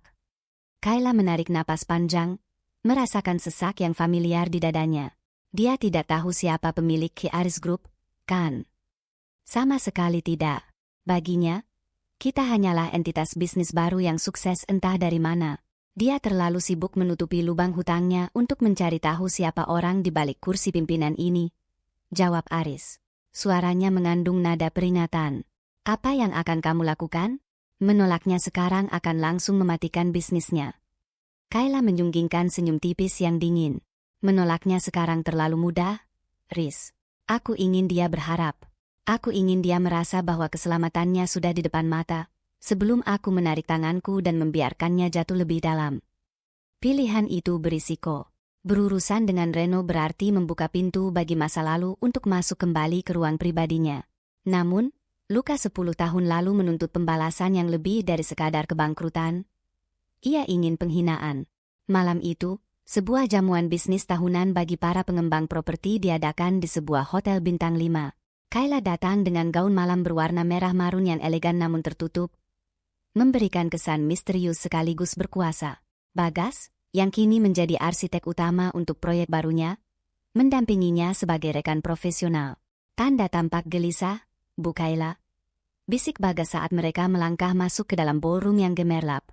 Jika Anda merasa tidak nyaman dengan keramaian ini, kita bisa pergi setelah menyapa penyelenggara. Kayla menatap Bagas, dan untuk sesaat, ketegangan di bahunya mereda. Tidak apa-apa, Bagas. Ada beberapa pemandangan yang harus saya saksikan malam ini. Di tengah ruangan, di bawah denting gelas sampanye, Kayla melihat mereka. Reno Wijaya berdiri di sana, mengenakan setelan jas yang tampak sedikit terlalu longgar di tubuhnya yang kini lebih kurus. Di sampingnya, Diana tampil mencolok dengan gaun perak yang terlalu terbuka dan perhiasan berlian yang berlebihan. Diana tampak sedang beradu argumen dengan suara rendah. Wajahnya menunjukkan ketidakpuasan yang jelas. Aku sudah bilang, Reno, jangan pakai bros ini Ini terlihat murah. Kalau kamu tidak bisa membeli yang baru, setidaknya jangan memintaku memakai koleksi lama. Keluh Diana, suaranya yang melengking tipis tertangkap oleh pendengaran Kayla. Diamlah, Diana. Kita di sini untuk mencari muka di depan investor, bukan untuk berdebat soal perhiasan. Desis Reno, matanya terus menyapu ruangan dengan gelisah, mencari sosok yang bisa ia jadikan pegangan. Kemarahan yang telah Kayla pendam selama belasan tahun meledak seperti api yang disiram bensin. Kia teringat malam saat ia diusir dengan daster bersimbah darah. Sementara Reno berdiri diam membiarkan ibunya menghinanya sebagai beban kemiskinan. Sekarang, melihat laki-laki itu mengemis perhatian dari para pengusaha lain, Kayla merasakan kepuasan yang pahit. Ah, itu dia, perwakilan dari Ki Aris Group. Gumam Reno saat melihat Aris yang berdiri tak jauh dari Kayla. Reno segera menarik tangan Diana untuk mendekat. Kia belum menyadari bahwa wanita yang berdiri di samping Aris, yang wajahnya sedikit tertutup bayangan pilar dekorasi, adalah wanita yang pernah ia buan. Pak Aris, senang sekali bisa bertemu Anda di sini. Sapa Reno dengan nada yang dipaksakan ramah, sangat kontras dengan nada angkuh yang dulu ia gunakan pada Kayla. Saya Reno dari Wijaya Land. Kita sudah mengirimkan proposal investasi itu. Saya harap tim Anda sudah meninjau potensi luar biasa dari lahan kami. Aris melirik Kayla sekilas, meminta instruksi tanpa suara. Kayla melangkah maju, keluar dari bayangan. Cahaya lampu kristal kini menerangi wajahnya sepenuhnya. Potensi luar biasa, atau tumpukan hutan yang luar biasa, Pak Reno. Suara Kayla tenang, namun setiap katanya terasa seperti tetesan es. Reno membeku. Pupil matanya melebar saat ia menatap wajah wanita di hadapannya. Memorinya dipaksa bekerja keras, memanggil kembali wajah pucat dan lemah yang ia usir 10 tahun lalu. Lalu membandingkannya dengan wanita anggun, berwibawa, dan kaya yang kini berdiri di depannya. Kayla. Suara Reno tercekat di tenggorokan. Diana mengerutkan kening, menatap Kayla dengan pandangan menghakimi dari atas ke bawah. Siapa wanita ini? Reno, kenalan lamamu. Kayla tidak memberikan kesempatan bagi Reno untuk menjawab. Kia menatap Diana dengan pandangan dingin yang membuat wanita sombong itu mundur selangkah. Saya adalah pemilik Ki Aris Group.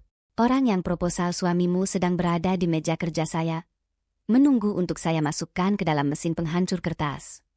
Diana terperangah. Apa? Kamu? Si miskin yang diceritakan Ibu Marni itu. Nama saya Kayla. Dan, si miskin, ini sekarang memegang kunci masa depan perusahaan kalian, sahut Kayla. Kia kemudian menoleh pada Bagas yang sejak tadi memperhatikan dengan bingung. Bagas, mari kita pergi. Bau di sini mendadak menjadi sangat tidak enak. Bagas mengangguk, meski wajahnya menunjukkan ribuan pertanyaan. Saat Kayla berbalik, Reno mencoba mengejarnya. Kayla, tunggu. Kita bisa bicara secara profesional. Masa lalu adalah masa lalu. Masa lalu adalah pondasi dari apa yang aku bangun sekarang, Reno. Potong Kayla tanpa menoleh. Dan pondasiku jauh lebih kuat daripada rumah pasir yang kamu bangun bersama istrimu ini.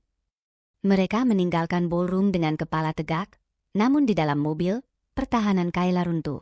Tubuhnya gemetar hebat. Kia merasa menang, namun melihat Reno kembali memicu luka tentang anaknya yang hilang. Kehadiran Bagas di sampingnya menambah beban batin yang lain.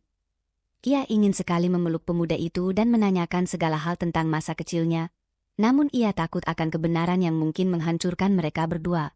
Bu Kayla, siapa mereka sebenarnya? Tanya Bagas lembut. Kayla menatap keluar jendela, ke arah lampu-lampu kota yang buram.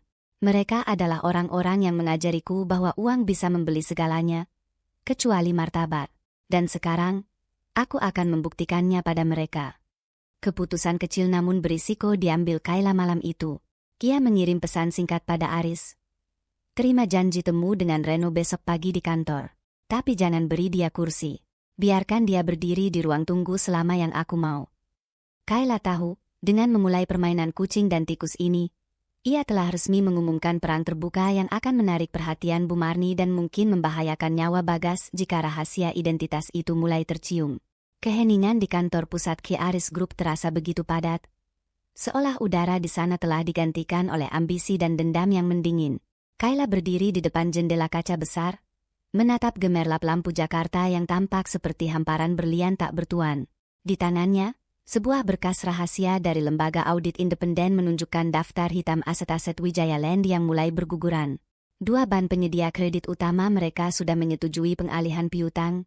K. Aris masuk dengan langkah pelan, meletakkan laporan transaksi di meja. Dengan ini, secara teknis, kamu adalah pemilik sah dari 50% hutang macet Reno. Jika kamu menarik dukungan sekarang, dia tidak hanya bangkrut, dia akan kehilangan rumah keluarga besarnya. Kayla tidak berbalik. Jemarinya yang mengenakan cincin zamrud mahal mengetuk-ngetuk kaca. Rumah itu, tempat di mana mereka membuangku seperti sampah. Aku ingin mereka merangkak di lantai yang dulu aku pelajari setiap jengkalnya saat aku menjadi pembantu di sana. Kay, aku melihatmu semakin tenggelam dalam rencana ini. Aris melangkah lebih dekat, suaranya penuh kekhawatiran sebagai penyeimbang batin. Kamu menggunakan pengaruhmu untuk menjepit suplainya, mematikan vendornya, dan sekarang membeli hutangnya. Apakah ini benar-benar untuk mencari anakmu? Atau hanya untuk melihat mereka hancur? Kayla akhirnya berbalik. Matanya yang biasanya teduh kini berkilat tajam. Keduanya, Riz. Mereka tidak akan bicara selama mereka merasa masih punya martabat. Aku harus merenggut martabat itu sampai mereka tidak punya pilihan lain selain menukarnya dengan informasi tentang anakku. Sementara itu, di kediaman Wijaya yang mulai terasa suram, bau obat-obatan meruap dari kamar utama. Bu Marni terbaring lemah dengan wajah sepucat kertas. Stroke ringan yang menyerangnya beberapa hari lalu bukan hanya melumpuhkan sebagian tubuhnya, tapi juga mulai meruntuhkan tembok pertahanan mentalnya. Anak itu, bayinya, dingin. Racau Bu Marni dengan suara serak yang nyaris menyerupai bisikan setan. Kayla pasti datang menagih nyawa. Api itu tidak benar-benar membakar semuanya. Diana, yang sedang mengoleskan minyak kayu putih di tangan mertuanya, membeku. Ia menajamkan pendengarannya. Selama ini, Reno selalu mengatakan bahwa Kayla adalah masa lalu yang memalukan karena kemiskinannya. Namun, racauan Bu Marni memberikan sinyal lain yang jauh lebih gelap. Ibu? Apa yang ibu bicarakan? Bayi siapa? Tanya Diana dengan nada menyelidik. Bu Marni hanya menggelengkan kepala dengan gerakan kaku. Matanya menatap langit-langit dengan ketakutan yang nyata. Jangan biarkan Kayla tahu. Jangan biarkan dia menemukan panti yang baru. Reno, jangan katakan. Diana berdiri, wajahnya mengeras oleh kecurigaan. Dia menyadari satu hal. Keberhasilan Kayla yang mendadak dan kebenciannya yang membara pada keluarga Wijaya bukan hanya soal sakit hati karena diceraikan. Ada rahasia besar yang melibatkan seorang anak. Sebagai wanita yang sangat menjaga posisinya, Diana mulai merasa terancam. Jika rahasia ini meledak, bukan hanya Reno yang jatuh, tapi ia juga akan terseret ke dalam kehinaan. Diana keluar dari kamar dan mendapati Reno sedang meneguk segelas whisky di ruang tengah dengan tangan gemetar. Reno, siapa sebenarnya anak yang diracaukan ibumu? Tanya Diana langsung. Dan kenapa Kayla sepertinya punya kekuatan sebesar itu untuk menghancurkan kita sekarang? Apa yang sebenarnya kalian lakukan 10 tahun lalu? Reno membanting gelasnya ke meja. Diam, Diana.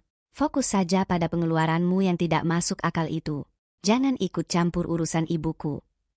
Aku ikut campur karena ini menyangkut hidupku juga. Bentak Diana. Jika Kayla adalah pemilik Ki Aris Group, dia tidak akan berhenti sampai kita menjadi pengemis. Aku akan mencari tahu sendiri jika kamu tidak mau bicara. Diana melangkah pergi dengan rencana baru di kepalanya. Kia harus mencari tahu tentang mantan istri Reno lebih dalam, bukan lewat Reno, tapi lewat catatan lama keluarga dan orang-orang yang dulu bekerja di rumah ini. Keesokan harinya, Bagas datang ke kantor Kayla untuk menyerahkan revisi desain proyek properti mereka. Kia melihat Kayla sedang duduk di sofa ruang kerjanya, memijat pelipisnya dengan mata terpejam. Kesuksesan finansial tidak bisa menyembunyikan kelelahan batin yang amat sangat. Tanda bekerja terlalu keras, Bu Kayla, ujar Bagas lembut, meletakkan gulungan maket di meja. Seorang arsitek tahu kapan sebuah pondasi mulai retak karena beban yang terlalu berat. Saya rasa Anda butuh istirahat. Kayla membuka matanya, menatap wajah Bagas. Setiap kali melihat pemuda ini, ia merasakan kedamaian yang aneh sekaligus kerinduan yang menyiksa. Ada beberapa beban yang tidak bisa diletakkan begitu saja. Bagas, jika aku berhenti, maka semua yang aku perjuangkan selama 10 tahun ini akan sia-sia. Tapi untuk apa semua ini jika Anda sendiri tidak bisa menikmatinya? Tanya Bagas tulus. Saya tumbuh tanpa tahu siapa orang tua kandung saya, Bu. Saya belajar bahwa mengejar sesuatu yang hilang itu penting. Tapi jangan sampai kita kehilangan diri sendiri dalam pencarian itu.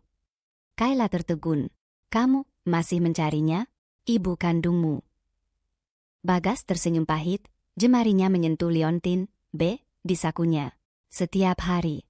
Tapi saya tidak ingin bertemu dengannya dengan kemarahan. Saya ingin menemuinya sebagai orang yang sudah berdamai dengan keadaan.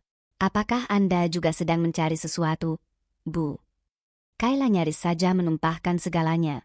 Ia ingin berteriak bahwa ia sedang mencari seorang anak yang mungkin saja adalah pemuda di depannya ini.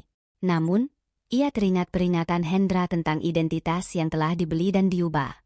Ia tidak boleh gegabah.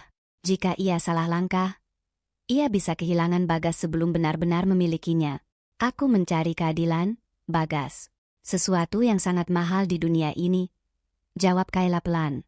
Pertemuan itu berakhir dengan suasana yang canggung namun penuh muatan emosional. Setelah Bagas pergi, Kayla memanggil Aris. Riz, percepat akuisisi lahan di pusat kota milik Reno. Jangan beri mereka ruang untuk bernapas bahkan untuk 1 minggu ke depan, perintah Kayla. Dan satu hal lagi, aku ingin kamu mencari tahu siapa dokter pribadi yang menangani Bu Marni. Aku ingin tahu seberapa banyak dia bicara dalam tidurnya. Keputusan ini sangat berisiko. Mengakuisisi lahan tersebut akan menguras cadangan kas perusahaannya dan menempatkan Kayla dalam sorotan media ekonomi secara frontal. Namun, tekanan batin yang ia rasakan setelah mendengar cerita Bagas membuatnya merasa dikejar waktu. Ia takut, jika ia tidak segera menghancurkan Reno, rahasia tentang Bagas akan terkubur selamanya oleh orang-orang yang kini mulai panik. Tekanan batin baru menghimpit Kayla. Ia menyadari bahwa Diana mulai bergerak mencari tahu masa lalunya. Jika Diana menemukan hubungannya dengan panti asuhan lebih dulu, Diana bisa menggunakan informasi itu untuk memerasnya atau lebih buruk lagi, mencelakai Bagas untuk menekan Kayla. Kayla kini berada dalam perlombaan melawan waktu dan kelicikan istri baru Reno. Gerimis tipis yang mengguyur pinggiran Klaten seolah tak mampu mendinginkan gejolak di dada Kayla. Ia kembali berdiri di depan rumah kayu milik Hendra. Namun kali ini suasana terasa lebih mencekam.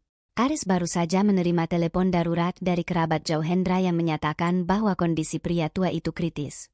Sebagai saksi kunci yang memegang simpul masa lalu, kematian Hendra sebelum semua rahasia terungkap adalah bencana bagi Kayla. Di dalam ruangan yang remang-remang, bau minyak kayu putih dan aroma tanah basah terasa menyesakkan.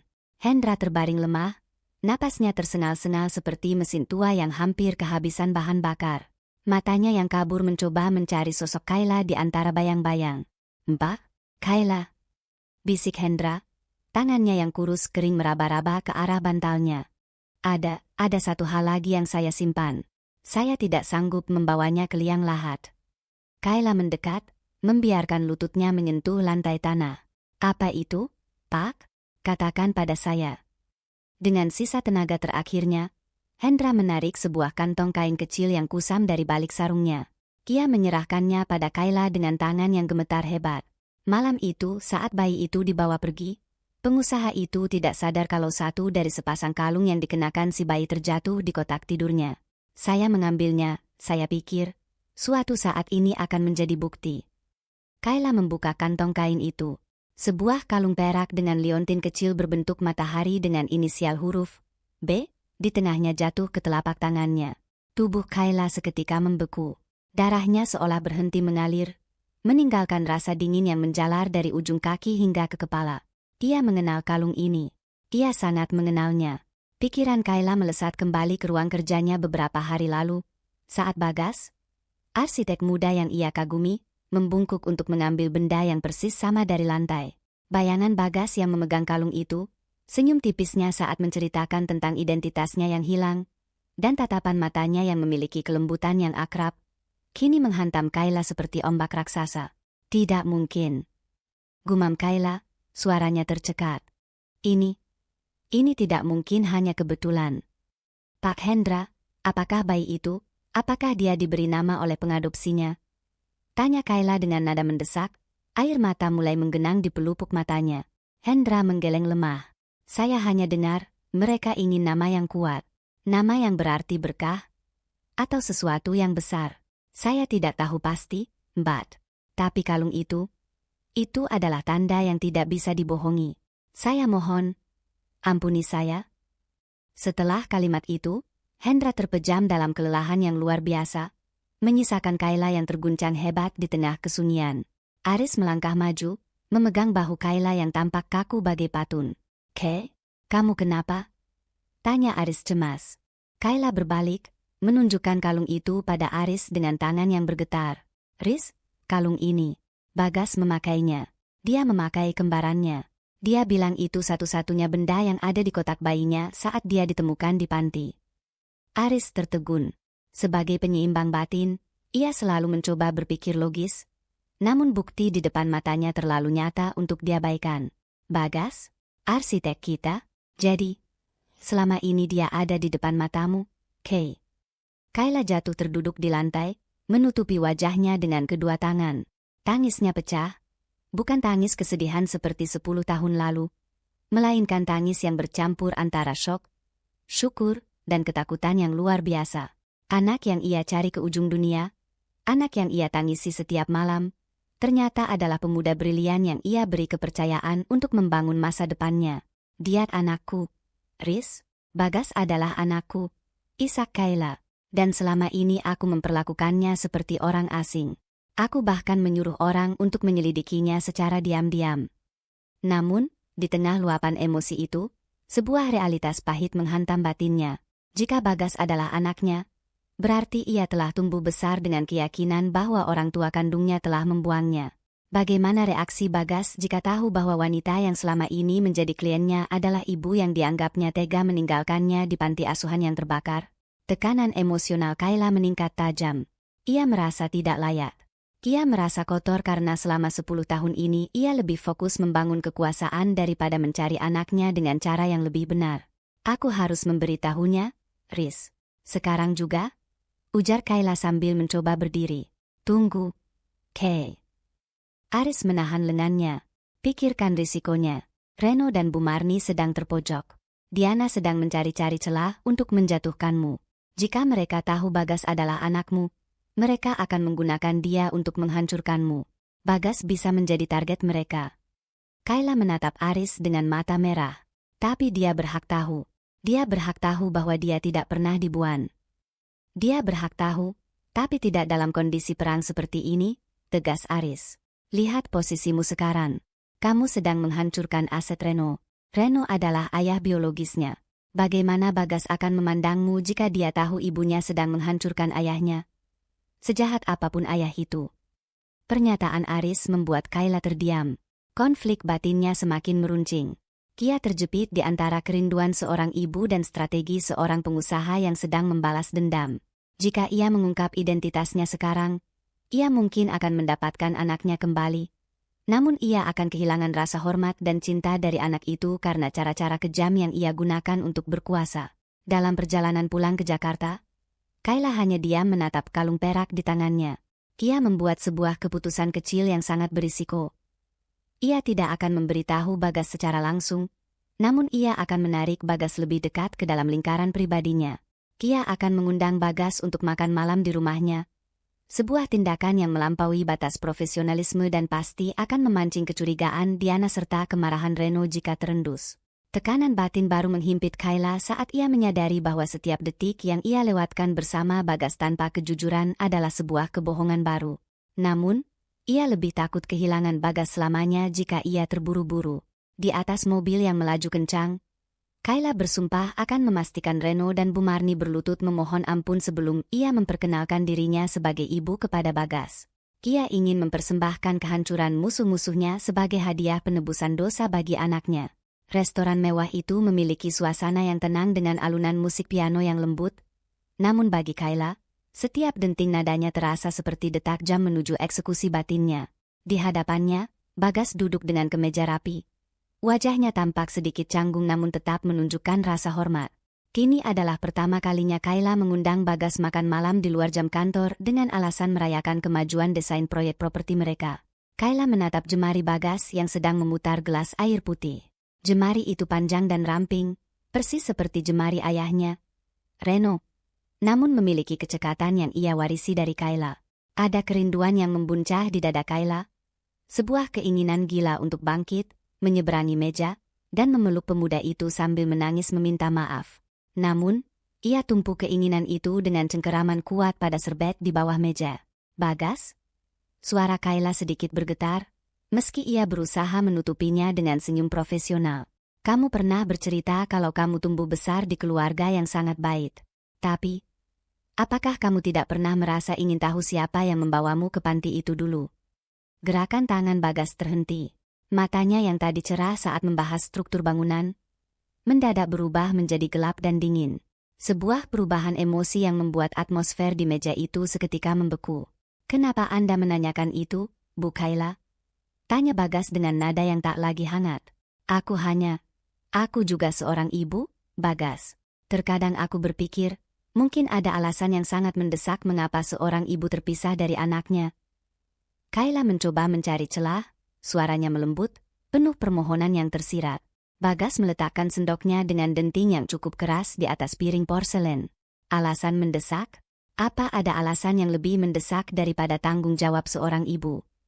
Bagas terkekeh pahit, sebuah suara yang menyayat hati Kayla. Dari apa yang saya temukan di catatan lama panti yang berhasil diselamatkan pengurus baru, wanita itu meninggalkan saya karena dia tidak ingin hidupnya terbebani oleh kemiskinan. Dia menyerahkan saya agar bisa bebas mencari kehidupan yang lebih baik. Kayla tersentak, napasnya seolah tertahan di tenggorokan. Siapa yang memberitahumu begitu?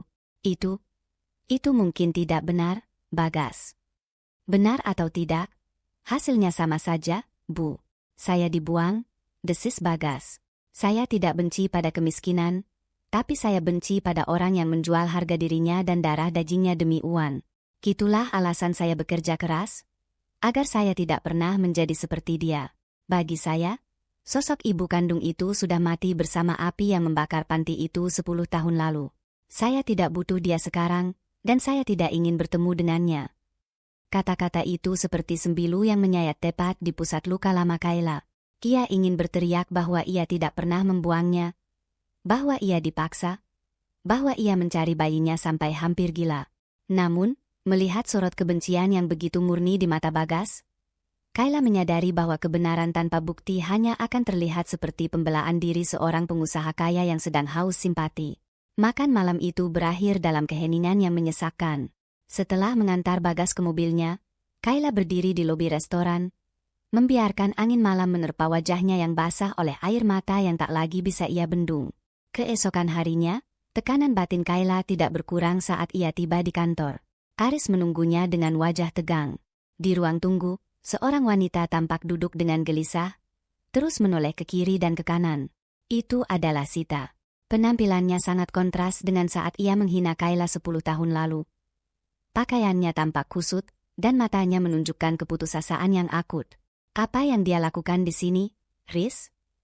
Tanya Kayla dingin, matanya menatap Sita dari balik dinding kaca. Dia bilang punya informasi yang sangat berharga untukmu. Dia tahu kamu sedang mencari seseorang. Jawab Aris, suaranya mengandung peringatan. Kayla menghela napas dan melangkah masuk ke ruang tunggu. Sita langsung berdiri saat melihat Kayla, mencoba memasang senyum manis yang justru terlihat menyedihkan. Kayla, toh, lihatlah kamu sekarang. Benar-benar hebat, puji Sita dengan suara yang dibuat-buat. Dengar, aku tahu kita punya masa lalu yang sedikit sulit. Tapi aku di sini untuk membantumu. Aku butuh dana segar untuk melunasi hutang pribadiku, dan sebagai gantinya, aku akan memberitahumu di mana anakmu berada sekarang. Aku tahu segalanya, Kayla. Ibu Marni menceritakannya padaku. Kayla menatap Sita dengan pandangan yang membuat wanita itu seketika membungkam mulutnya. Tidak ada belas kasihan, hanya ada kemuakan yang mendalam. Kamu datang ke sini untuk menjual informasi tentang anakku? Tanya Kayla, suaranya sangat rendah hingga terdengar mengerikan. Setelah 10 tahun lalu kamu ikut tertawa saat aku diusir? Setelah kamu diam saja melihat bayiku direbut? Kayla, tolong. Aku benar-benar butuh uang. Rentenir mencariku? Sita mulai merengek, mencoba meraih tangan Kayla namun ditepis dengan kasar. Aku tidak butuh informasi darimu, Sita, ujar Kayla tegas. Karena aku sudah menemukannya. Aku sudah tahu siapa dia. Sita terbelalat. Kamu sudah tahu.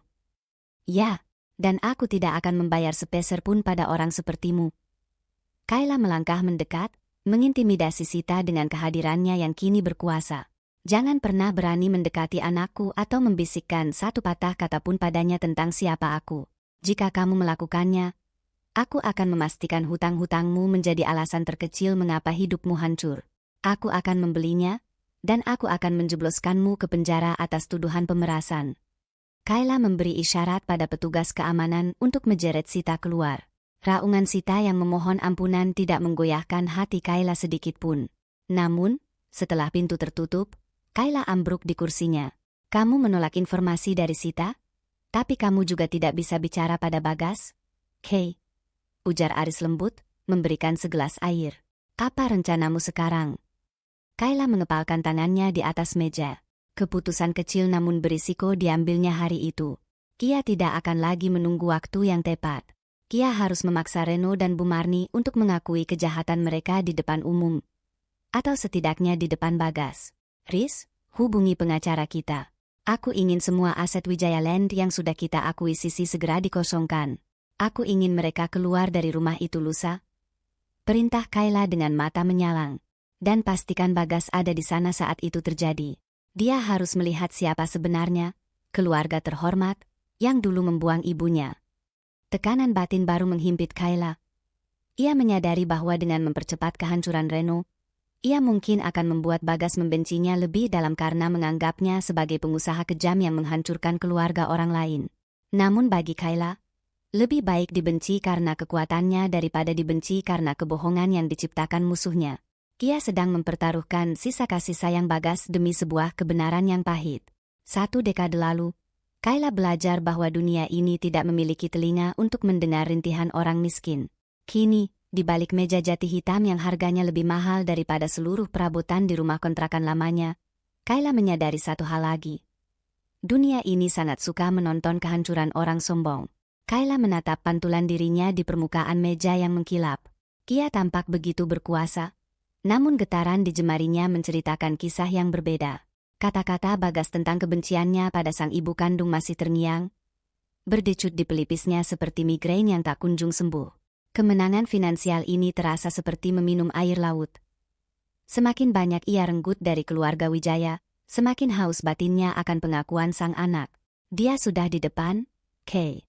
Menunggu selama 3 jam seperti yang kamu perintahkan. Aris masuk dengan langkah tenang. Ada sedikit keraguan di matanya. Kondisinya cukup menyedihkan. Kamu yakin ingin melakukan ini sekarang? Sangat yakin, Riz. Aku ingin dia merasakan setiap detik penghinaan yang ia tumpuk di pundakku dulu. Jawab Kayla tanpa menoleh. Suaranya datar, namun ada nada dingin yang bisa membekukan ruangan. Panggul dia masuk. Pintu kayu berat itu terbuka. Reno Wijaya melangkah masuk dengan bahu yang merosot. Tidak ada lagi jas pesanan khusus yang licin atau aroma parfum mahal yang biasa menguar darinya. Jas yang ia kenakan kini tampak kusut dengan noda keringat di kerah. Wajahnya kusam dengan kantung mata yang menghitam. Kia tidak berani menatap langsung ke kursi pimpinan yang membelakanginya. Selamat siang, pimpinan Ki Aris Group. Suara Reno parau, penuh dengan kerendahan hati yang dipaksakan. Terima kasih sudah bersedia menerima saya. Saya tahu kami tidak dalam posisi untuk menawar. Tapi saya datang untuk memohon pertimbangan atas akuisisi lahan di pusat kota. Jika Anda mengeksekusi pengosongan itu besok, ribuan karyawan saya akan kehilangan. Kayla memutar kursi pimpinannya perlahan. Reno terdiam.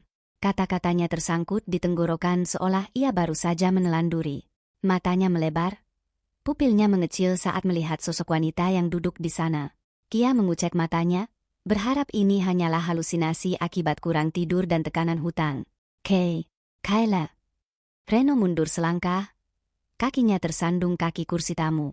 Apa yang kamu lakukan di kursi itu?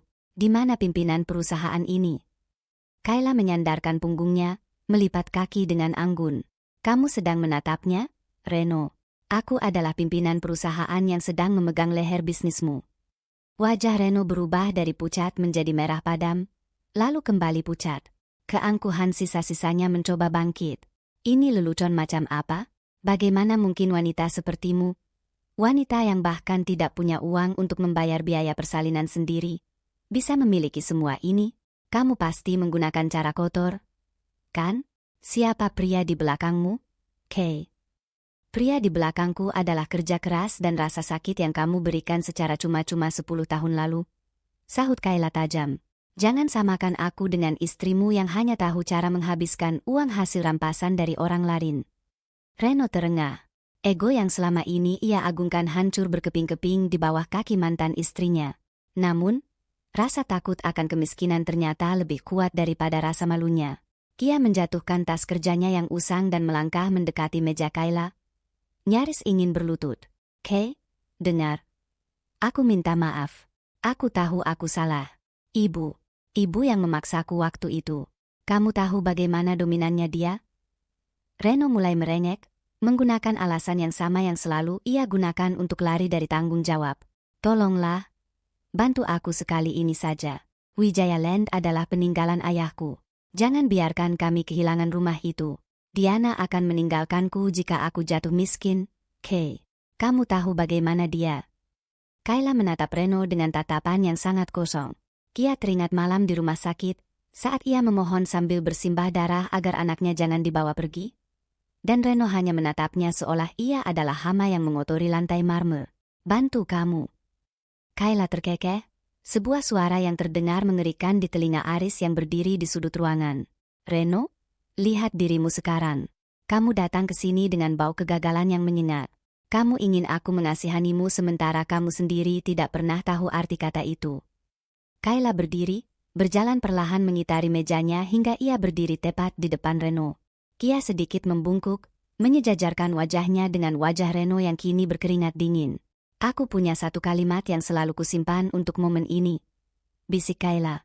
Setiap suku katanya ditekan dengan penuh dendam yang terukur. Kamu itu miskin, Reno. Mengurus diri sendiri saja tidak bisa. Jadi jangan berharap orang lain akan mengurus beban hidupmu. Kalimat itu menghantam Reno tepat di jantungnya. Itu adalah kata-kata persis yang ia ucapkan pada Kayla saat ia mengusir istrinya itu dari kehidupan mewahnya. Reno terpaku. Wajahnya menunjukkan kehancuran yang total. Kia baru menyadari bahwa Kayla tidak hanya ingin mengambil hartanya, tapi juga ingin meremukkan jiwanya dengan cermin masa lalu. Sekarang, keluar dari kantorku, perintah Kayla dingin. Dan pastikan besok pagi, seluruh barang-barangmu sudah keluar dari gedung Wijaya Land. Jika tidak, aku akan menyuruh petugas keamanan untuk membuangnya ke tempat sampah, persis seperti caramu membuang bajuku dulu. Reno berbalik dengan langkah gontai, nyaris terjatuh saat melewati pintu. Kehancurannya sudah lengkap. Setelah pintu tertutup, Kayla tidak merasa lega. Alih-alih kepuasan, ia merasakan hampa yang luar biasa. Kia kembali duduk, memandangi tangannya yang kini mengenakan jam tangan mewah. Ia menang, tapi di matanya, kemenangan ini terasa kotor. Kay, panggil Aris lembut. Bagas baru saja menelepon. Dia ingin bertemu sore ini untuk membahas perubahan struktur di lantai dasar proyek baru. Dia terdengar curiga. Sepertinya dia melihat Reno keluar dari kantor ini dengan keadaan kacau. Jantung Kayla mencelos. Bagas.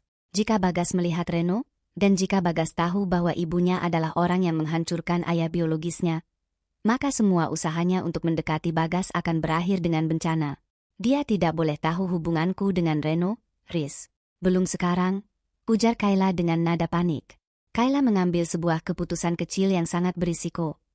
Ia memerintahkan Aris untuk memalsukan dokumen kepemilikan aset yang baru saja ia ambil dari Reno atas nama perusahaan cangkang, agar Bagas tidak bisa melacak bahwa Ki Aris Group adalah pihak yang secara langsung menendang keluarga Wijaya ke jalanan.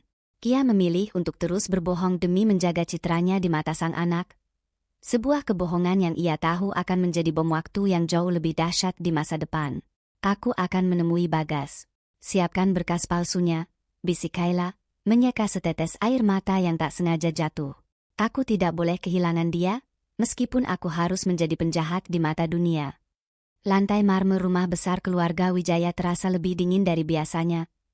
Seolah-olah kematian sudah mulai merayapi setiap sudut ruangan sebelum waktunya tiba. Kayla berdiri di ruang tengah, menatap lukisan potret keluarga Reno yang masih tergantung di dinding. Sebuah simbol kejayaan yang kini sudah ia sita secara hukum. Di tangannya, ia meremas selembar manifest panti asuhan yang asli. Bukti terakhir yang ia tebus dengan harga selangit dari jaringan Hendra. Kay, jangan lakukan ini sekarang. Kondisi Bu Marni sangat buruk. Bisik Aris di belakangnya. Dan Bagas, dia belum siap menghadapi ini semua. Kayla menoleh, matanya merah karena kurang tidur dan tekanan batin yang nyaris meledak. Jika tidak sekarang, kapan lagi, Riz? Aku sudah 10 tahun hidup dalam fitnah. Aku tidak mau Bagas pulang ke rumahnya malam ini dengan kebencian yang sama pada ibunya. Di sudut ruangan, Bagas berdiri dengan wajah bingung. Dia diundang Kayla ke rumah ini dengan alasan untuk meninjau interior bangunan yang akan segera dialih fungsikan. Namun, melihat Reno yang terduduk lesu di sofa dan mendengar suara erangan dari kamar utama, Bagas mulai mencium ada sesuatu yang jauh lebih gelap daripada sekadar urusan bisnis. Bu Kayla, kenapa kita di sini? Dan kenapa Pak Reno ada di sini? Tanya Bagas, suaranya mengandung kecurigaan yang tajam. Kayla tidak menjawab. Dia melangkah menuju kamar utama, diikuti oleh Aris, Bagas, dan Reno yang berjalan gontai seperti mayat hidup. Di dalam kamar, bau obat-obatan menyatu dengan aroma kematian. Bu Marni terbaring lemah, napasnya pendek-pendek, matanya menatap kosong ke langit-langit. Ibu, panggil Reno lirih. Namun Bu Marni hanya merespons dengan erangan parau. Kayla berdiri di kaki tempat tidur, menatap wanita yang 10 tahun lalu memerintahkan bayinya untuk dibuang. Lihat aku, Bu Marni. Lihat wanita yang ibu katakan tidak punya masa depan karena miskin. Bu Marni mengalihkan pandangannya perlahan.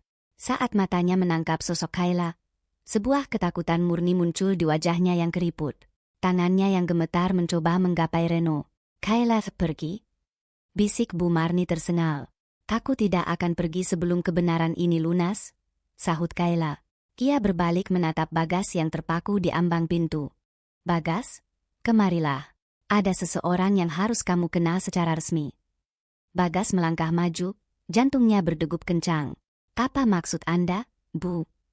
Kayla mengeluarkan kalung perak dari saku jasnya. Kembaran dari kalung yang selalu melingkar di leher Bagas. Dia meletakkannya di atas meja samping tempat tidur Bu Marni. Suasana seketika menjadi hening. Hanya suara detak jam dinding yang terdengar seperti palu hakim. Reno, katakan padanya. Perintah Kayla, suaranya mendingin. Katakan pada pemuda ini siapa dia sebenarnya. Katakan padanya bahwa dia bukan bayi yang dibuang ibunya karena kemiskinan. Reno menunduk, tidak sanggup menatap mata Bagas. Aku tidak bisa. Katakan. Bentak Kayla, emosinya pecah. Atau aku yang akan menceritakan bagaimana kamu dan ibumu membayar panti asuhan untuk menghapus jejaknya. Bagaimana kalian mengubah identitasnya menjadi Bagas? Agar aku tidak pernah bisa menemukannya. Bagaimana kalian membiarkan aku gila mencari anakku sementara kalian hidup mewah di atas penderitaanku. Bagas terhuyung mundur. Dia menatap kalung di atas meja, lalu menatap Reno, dan terakhir menatap Kayla. Apa ini sebuah lelucon, Bu Kayla? Apa maksud Anda? Kayla mendekati Bagas, air matanya jatuh tak terbendung. Bagas, aku tidak pernah membuangmu. Malam itu, saat kamu baru lahir, mereka merebutmu dariku. Mereka memberitahuku bahwa kamu hilang. Mereka membakar panti itu agar catatanmu musnah. Aku membangun semua kekayaan ini hanya untuk satu tujuan, menemukanmu. Bagas beralih pada Reno, suaranya bergetar karena amarah yang mulai memuncak. Pak Reno, apakah itu benar? Apakah Anda, ayah saya? Reno jatuh berlutut di lantai, menutupi wajahnya dengan kedua tangan. Maafkan aku, Bagas, ibu yang merencanakan semuanya. Aku tidak punya pilihan. Perusahaan kita sedang butuh koneksi dari keluarga pengadopsimu. Pilihan? Suara Bagas meledak. Dia menjambak rambutnya sendiri, mencoba mencerna kenyataan bahwa pria yang selama ini ia lihat sebagai pengusaha yang gagal dan ia kasihani adalah monster yang telah membuangnya. Anda membuang darah daging sendiri demi koneksi bisnis? Dan selama ini, saya membenci ibu saya sendiri. Saya menganggapnya wanita hina yang menjual anaknya demi uang karena kebohongan yang kalian ciptakan. Bagas menatap Bu Marni yang kini hanya bisa menangis tanpa suara dalam kelumpuhannya. Tidak ada rasa kasihan di mata Bagas. Hanya ada luka yang teramat dalam. Konflik batin Kayla mencapai puncaknya saat melihat kehancuran di wajah anaknya. Ia memenangkan kebenaran, namun ia melihat Bagas hancur di depannya. Ia ingin memeluk Bagas, namun Bagas menepis tangan Kayla saat wanita itu mencoba mendekat. "Jangan sentuh saya," teriak Bagas. Matanya menatap Kayla dengan campuran antara syok dan rasa asing. Kalian semua sama saja. Menggunakan saya sebagai bidak dalam perang kalian. Ibu membangun kerajaan ini untuk mencari saya? Atau untuk menghancurkan mereka? Apa bedanya ibu dengan mereka jika ibu menggunakan kebenaran ini sebagai senjata di depan orang yang sedang sekarat? Kata-kata Bagas menghujam jantung Kayla lebih dalam daripada pengusiran Reno 10 tahun lalu. Kayla terperangah. Ia baru menyadari bahwa dalam upayanya membalas dendam dan mengungkap kebenaran, ia telah menciptakan trauma baru bagi Bagas. Ia telah mengekspos luka itu dengan cara yang sangat brutal. "Bagas? Bukan begitu?" bisik Kayla lemas. "Cukup," potong Bagas. Ia mengambil kalung kembarannya dari meja, lalu menatap Reno dan Kayla bergantian dengan pandangan kosong. "Mulai detik ini, saya tidak punya ayah. Dan saya belum tahu apakah saya punya seorang ibu." Bagas berlari keluar dari kamar itu, meninggalkan keheningan yang lebih menyakitkan daripada keributan tadi. Aris segera mengejarnya, sementara Kayla jatuh terduduk di kursi, merasa seluruh kekuatannya menguap. Ia menang, ia berhasil mengungkap semuanya, tapi ia merasa telah kehilangan Bagas untuk kedua kalinya. Reno masih bersujud di lantai, meratapi kehancurannya yang kini lengkap. Bu Marni di atas tempat tidur mulai mengalami sesak napas yang hebat, namun Kayla hanya menatapnya dengan pandangan dingin. Rasa kasihan sudah lama mati di hati Kayla. Tekanan batin baru menghimpit Kayla. Ia menyadari bahwa kejujuran tidak serta-merta membawa pengampunan. Keputusan kecil namun berisiko diambilnya saat itu juga. Ia tidak akan mengejar Bagas secara fisik. Ia memerintahkan tim hukumnya untuk segera memproses penahanan aset rumah tersebut tanpa penundaan 1 jam pun. Memaksa Reno dan Bu Marni yang sekarat untuk pindah ke rumah sakit kelas bawah malam itu juga. Kayla memilih untuk menyelesaikan kehancuran musuhnya sebelum ia mencoba memperbaiki hubungannya dengan Bagas. Ia bertaruh, jika ia tidak bisa menjadi ibu yang dicintai sekarang, maka ia akan menjadi pelindung yang paling ditakuti agar tak ada lagi yang bisa menyentuh Bagas. Namun, jauh di lubuk hatinya, Kayla tahu ia sedang berjudi dengan sisa-sisa kewarasannya sendiri. Gema teriakan Bagas masih memantul di dinding-dinding tinggi rumah keluarga Wijaya. Meski sosoknya telah lama menghilang di balik gerbang yang berderit. Kayla berdiri mematung di tengah ruang tamu, dikelilingi oleh kotak-kotak karton dan petugas penyita aset yang bergerak efisien tanpa suara. Kebenaran yang baru saja ia ledakkan ternyata bukan hanya menghancurkan musuh-musuhnya, tetapi juga menciptakan jurang baru yang memisahkan dirinya dengan sang anak. Bagas mematikan ponselnya. Dia menolak bicara dengan siapapun. Aris mendekat, wajahnya menunjukkan kelelahan yang luar biasa. Kita harus memberinya ruang. Dia baru saja mendapati bahwa seluruh hidupnya adalah sebuah fiksi yang disusun oleh monster. Kayla hanya mengangguk pelan, jemarinya meremas kalung matahari kembar yang kini terasa seberat bongkahan batu di telapak tangannya. Ia ingin mengejar Bagas, ingin memohon agar Bagas mengerti bahwa ia hanyalah korban, bukan pelaku. Namun, sorot mata Bagas yang penuh kebencian, bukan pada Reno, tapi pada semua orang di ruangan itu, membuat Kayla sadar bahwa di mata anaknya, ia tak lebih dari sekadar perpanjangan dari drama berdarah keluarga Wijaya. Arahkan semua tim untuk memantau Bagas dari jauh.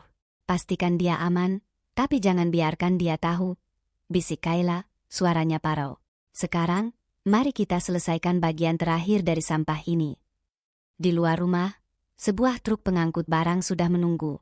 Petugas dari ban rekanan Kayla, ban sentral Arta, mulai memasang segel kuning di pintu masuk. Reno berdiri di teras, tampak linglung, sementara Bu Marni duduk di kursi roda dengan selimut tipis yang menutupi kakinya yang lumpuh. Diana tidak terlihat dimanapun. Ia telah pergi sejak pagi tadi setelah menguras sisa perhiasan di brankas dan membawa mobil yang belum disita, meninggalkan suaminya di titik paling nadir. "Kayla, tunggu!" teriak Reno saat melihat Kayla melangkah keluar menuju mobilnya. Reno berlari kecil, namun kakinya tersandung undakan teras hingga ia tersungkur di atas aspal kasar. Bu Marni, dengan sisa tenaga yang ada, mencoba menggerakkan kursi rodanya mendekat. Wajahnya yang dulu angkuh kini basah oleh air mata dan keringat dingin. Di hadapan para petugas penyita dan beberapa tetangga yang menonton dari kejauhan, Reno Wijaya, sang pangeran properti yang dulu tak tersentuh, bersujud di kaki Kayla. Kia mencengkeram ujung sepatu hak tinggi Kayla dengan tangan gemetar. Aku mohon, Kay, jangan penjara kami. Aku tahu pengacaramu sudah menyiapkan berkas penipuan dokumen panti itu. Aku tahu kamu bisa menjebloskan aku dan ibu dalam hitungan jam. Ratap Reno. Suaranya pecah. Hilang sudah segala sisa martabatnya. Ibu sedang sakit, Kay. Dia tidak akan bertahan 1 minggu di sel tahanan. Aku mohon, ambil semua harta ini. Ambil semuanya, tapi biarkan kami hidup. Bu Marni ikut merosot dari kursi rodanya. Tangannya yang kaku mencoba meraih ujung blus Kayla. Maafkan ibu, Kayla. Ibu Filaf. Ibu hanya ingin yang terbaik untuk masa depan Reno. Tolong jangan penjarakan kami. Kayla menatap ke bawah. 10 tahun ia memimpikan momen ini. Ia membayangkan rasa manis kemenangan saat melihat mereka bersujud di kakinya, memohon ampunan yang dulu tak pernah mereka berikan padanya saat ia diusir di tengah hujan.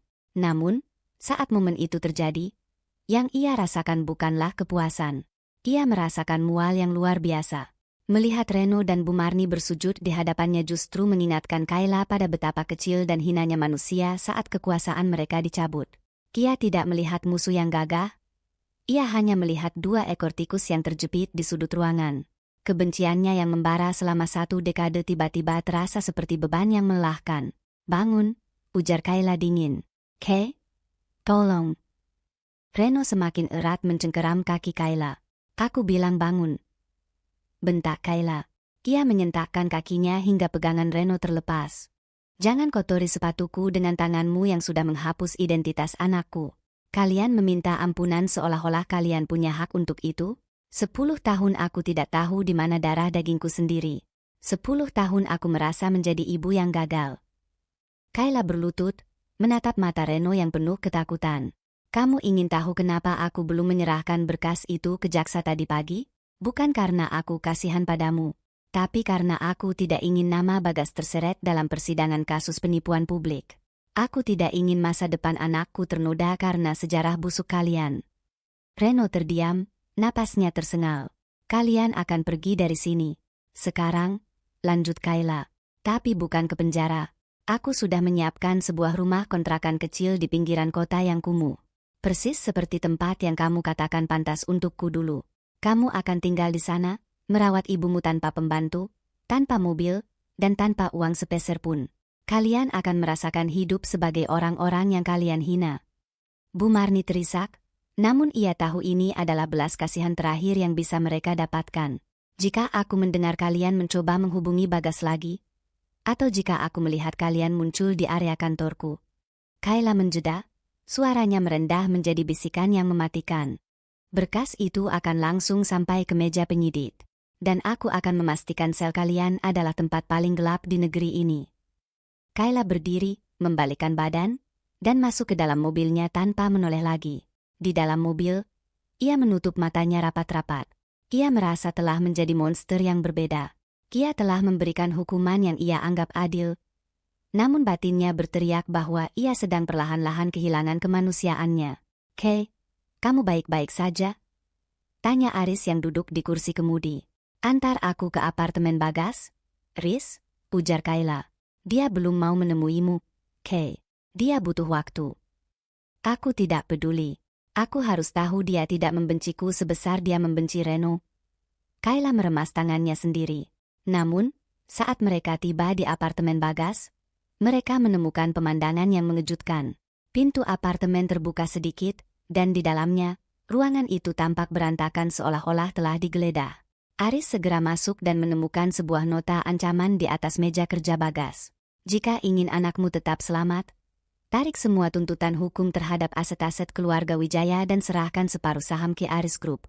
D. Kayla merasakan jantungnya seolah berhenti berdetak. Diana, wanita itu tidak benar-benar lari. Ia sedang melakukan pertaruhan terakhir dengan menculik Bagas. Keputusan Kayla untuk membiarkan Diana pergi tanpa pengawasan di pagi hari telah menjadi bumerang yang mematikan. Tekanan batin baru menghimpit Kayla hingga ia sulit bernapas. Ia baru saja menemukan anaknya. Baru saja mengungkap kebenaran.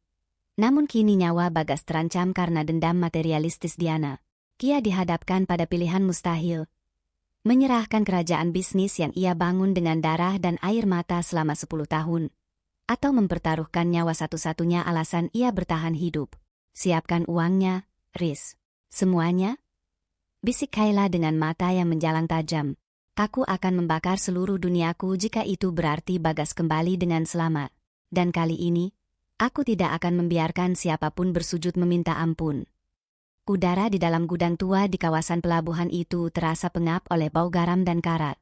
Kayla berdiri di tengah ruangan, dikelilingi oleh bayang-bayang kontainer yang menjulang. Di tangannya, ia memegang sebuah koper hitam berisi dokumen pengalihan aset dan sejumlah uang tunai, namun matanya hanya tertuju pada satu titik. Bagas yang terikat di sebuah kursi kayu, dengan mulut terlakban dan memar di sudut bibirnya. Di belakang Bagas, Diana berdiri dengan wajah yang tidak lagi menampakkan sisa-sisa kecantikan sosialitanya. Matanya liar, penuh kegilaan seorang wanita yang kehilangan segalanya dan mencoba merampas kembali dunianya dengan cara paling nista. Letakkan kopernya di sana, Kayla. Sekarang, teriak Diana, suaranya melengking tinggi, memantul di dinding gudang yang dingin. Jangan coba-coba memanggil polisi atau Aris. Atau aku akan memastikan arsitek kesayanganmu ini tidak akan pernah melihat matahari besok. Kayla meletakkan koper itu perlahan. Ia tidak menatap Diana. Matanya terus terkunci pada mata Bagas. Di sana, ia tidak melihat ketakutan yang biasa. Ia melihat luka yang mendalam, sebuah kekecewaan yang jauh lebih menyakitkan daripada ancaman senjata tajam di leher pemuda itu. Kamu sudah mendapatkan apa yang kamu mau, Diana. Harta, saham, uang. Suara Kayla terdengar sangat tenang, ketenangan yang lahir dari keputusasaan yang telah mencapai puncaknya. Lepaskan dia. Bagas tidak punya urusan dengan keserakahanmu. Diana tertawa sinis, sebuah tawa yang terdengar seperti pecahan kaca.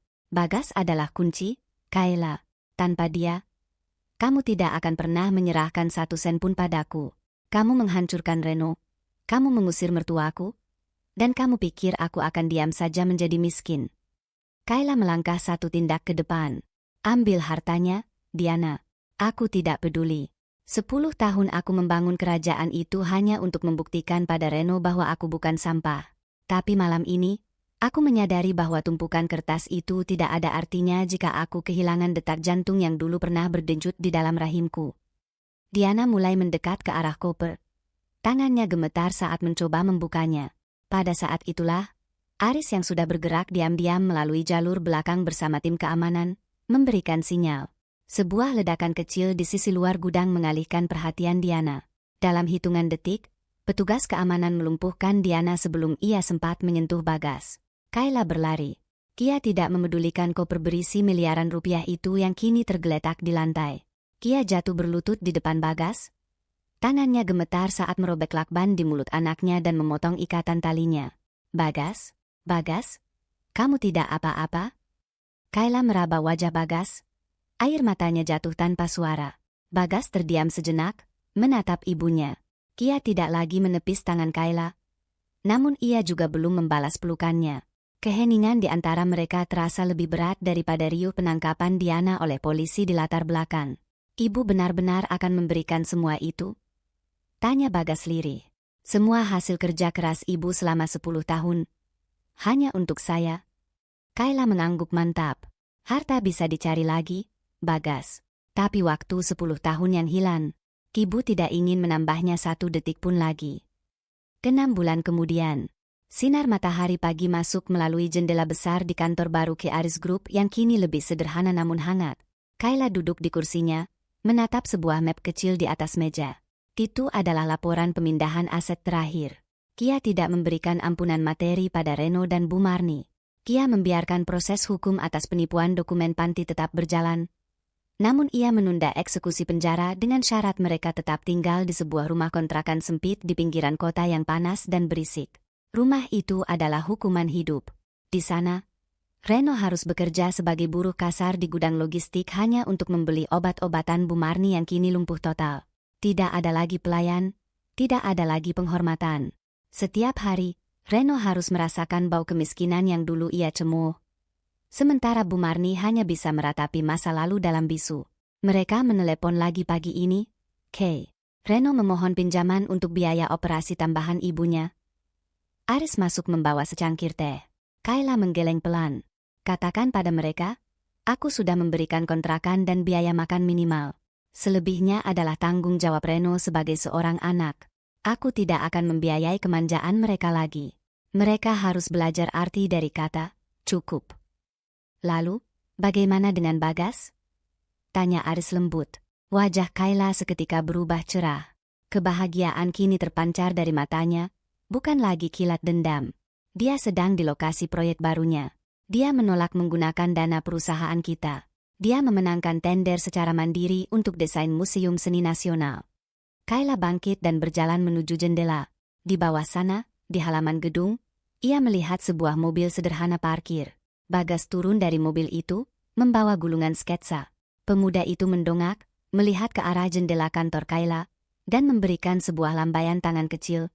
Sebuah gestur sederhana yang membutuhkan waktu 6 bulan untuk bisa terjadi kembali. Luka di batin Bagas tidak sembuh dalam semalam. Mereka menghabiskan berbulan-bulan dengan sesi konseling, makan malam yang canggung, hingga akhirnya mereka mulai bisa tertawa bersama saat membahas tentang arsitektur. Kayla memilih untuk tidak lagi menjadi penguasa yang dominan. Dia memilih menjadi pendengar bagi setiap keluh kesah Bagas tentang masa kecilnya yang terasa kosong. Kayla menyadari bahwa kemenangan sejati bukanlah melihat Reno menderita, melainkan melihat Bagas sukses tanpa bayang-bayang dosa orang tuanya. Dia telah memutus rantai kebencian itu dengan memilih untuk tidak memanjakan Bagas dengan kekayaan, melainkan mendukungnya dengan cinta dan kebanggaan. Namun, saat Kayla melihat Bagas masuk ke lobi gedung, ia meraba liontin matahari di lehernya. Sebuah keputusan baru muncul di kepalanya. Keputusan yang berisiko, namun penting bagi kedamaian mereka. Riz, panggil Kayla. Ya? K. Siapkan perjalanan ke lokasi panti asuhan yang lama. Aku ingin mengajak Bagas ke sana. Aku ingin kami menanam sebuah pohon di atas puing-puing itu, sebagai tanda bahwa masa lalu kami sudah terkubur, dan hidup kami yang baru benar-benar dimulai dari sana. Aris tersenyum, menyadari bahwa Kayla akhirnya telah benar-benar pulang. Kia bukan lagi Kayla yang terluka, bukan lagi Kayla yang haus darah. Kia adalah seorang ibu yang telah menemukan kembali jiwanya yang hilang. Di pinggiran kota yang kumuh, Reno Wijaya menyapu lantai semen kontrakannya yang retak-retak, mengabaikan suara batuk ibunya di dalam kamar. Kia menatap ke langit, ke arah gedung-gedung tinggi di pusat kota, menyadari bahwa di salah satu puncak gedung itu, wanita yang dulu ia buang kini sedang tersenyum merayakan kehidupan yang tak akan pernah bisa ia jamah lagi. Keadilan telah ditegakkan, bukan dengan pedang, melainkan dengan membiarkan yang jahat membusuk dalam penyesalannya sendiri, sementara yang tulus tumbuh mekar menuju cahaya. Hidup seringkali memberikan babak yang terasa tidak adil, di mana kejujuran dikalahkan oleh uang dan ketulusan dibalas dengan pengkhianatan. Namun, belajar dari Kayla, kita diingatkan bahwa balas dendam terbaik bukan sekadar menghancurkan mereka yang menyakiti kita, melainkan menjadi versi terbaik dari diri kita sendiri tanpa kehilangan rasa kemanusiaan. Jangan biarkan rasa sakit mengubahmu menjadi monster yang sama dengan mereka yang melukaimu. Harta dan kekuasaan mungkin bisa memberimu kendali, tetapi hanya pengampunan dan kejujuran yang bisa memberimu kedamaian sejati. Ingatlah bahwa identitas seseorang tidak ditentukan oleh masa lalunya yang kelam, melainkan oleh keputusan yang ia ambil untuk melangkah ke masa depan. Terima kasih telah menjadi saksi perjuangan Kayla, keteguhan Aris, dan pencarian jati diri Bagas. Sebuah kehormatan bagi saya bisa merangkai emosi dan konflik ini untuk kalian semua. Semoga cerita ini meninggalkan kesan mendalam di hati, bahwa sesulit apapun jalannya, kasih sayang seorang ibu akan selalu menemukan jalan pulang. Sampai jumpa di cerita-cerita selanjutnya yang tak kalah menyentuh dan menggetarkan batin. Tetaplah menjadi pribadi yang tangguh namun tetap memiliki hati yang lembut.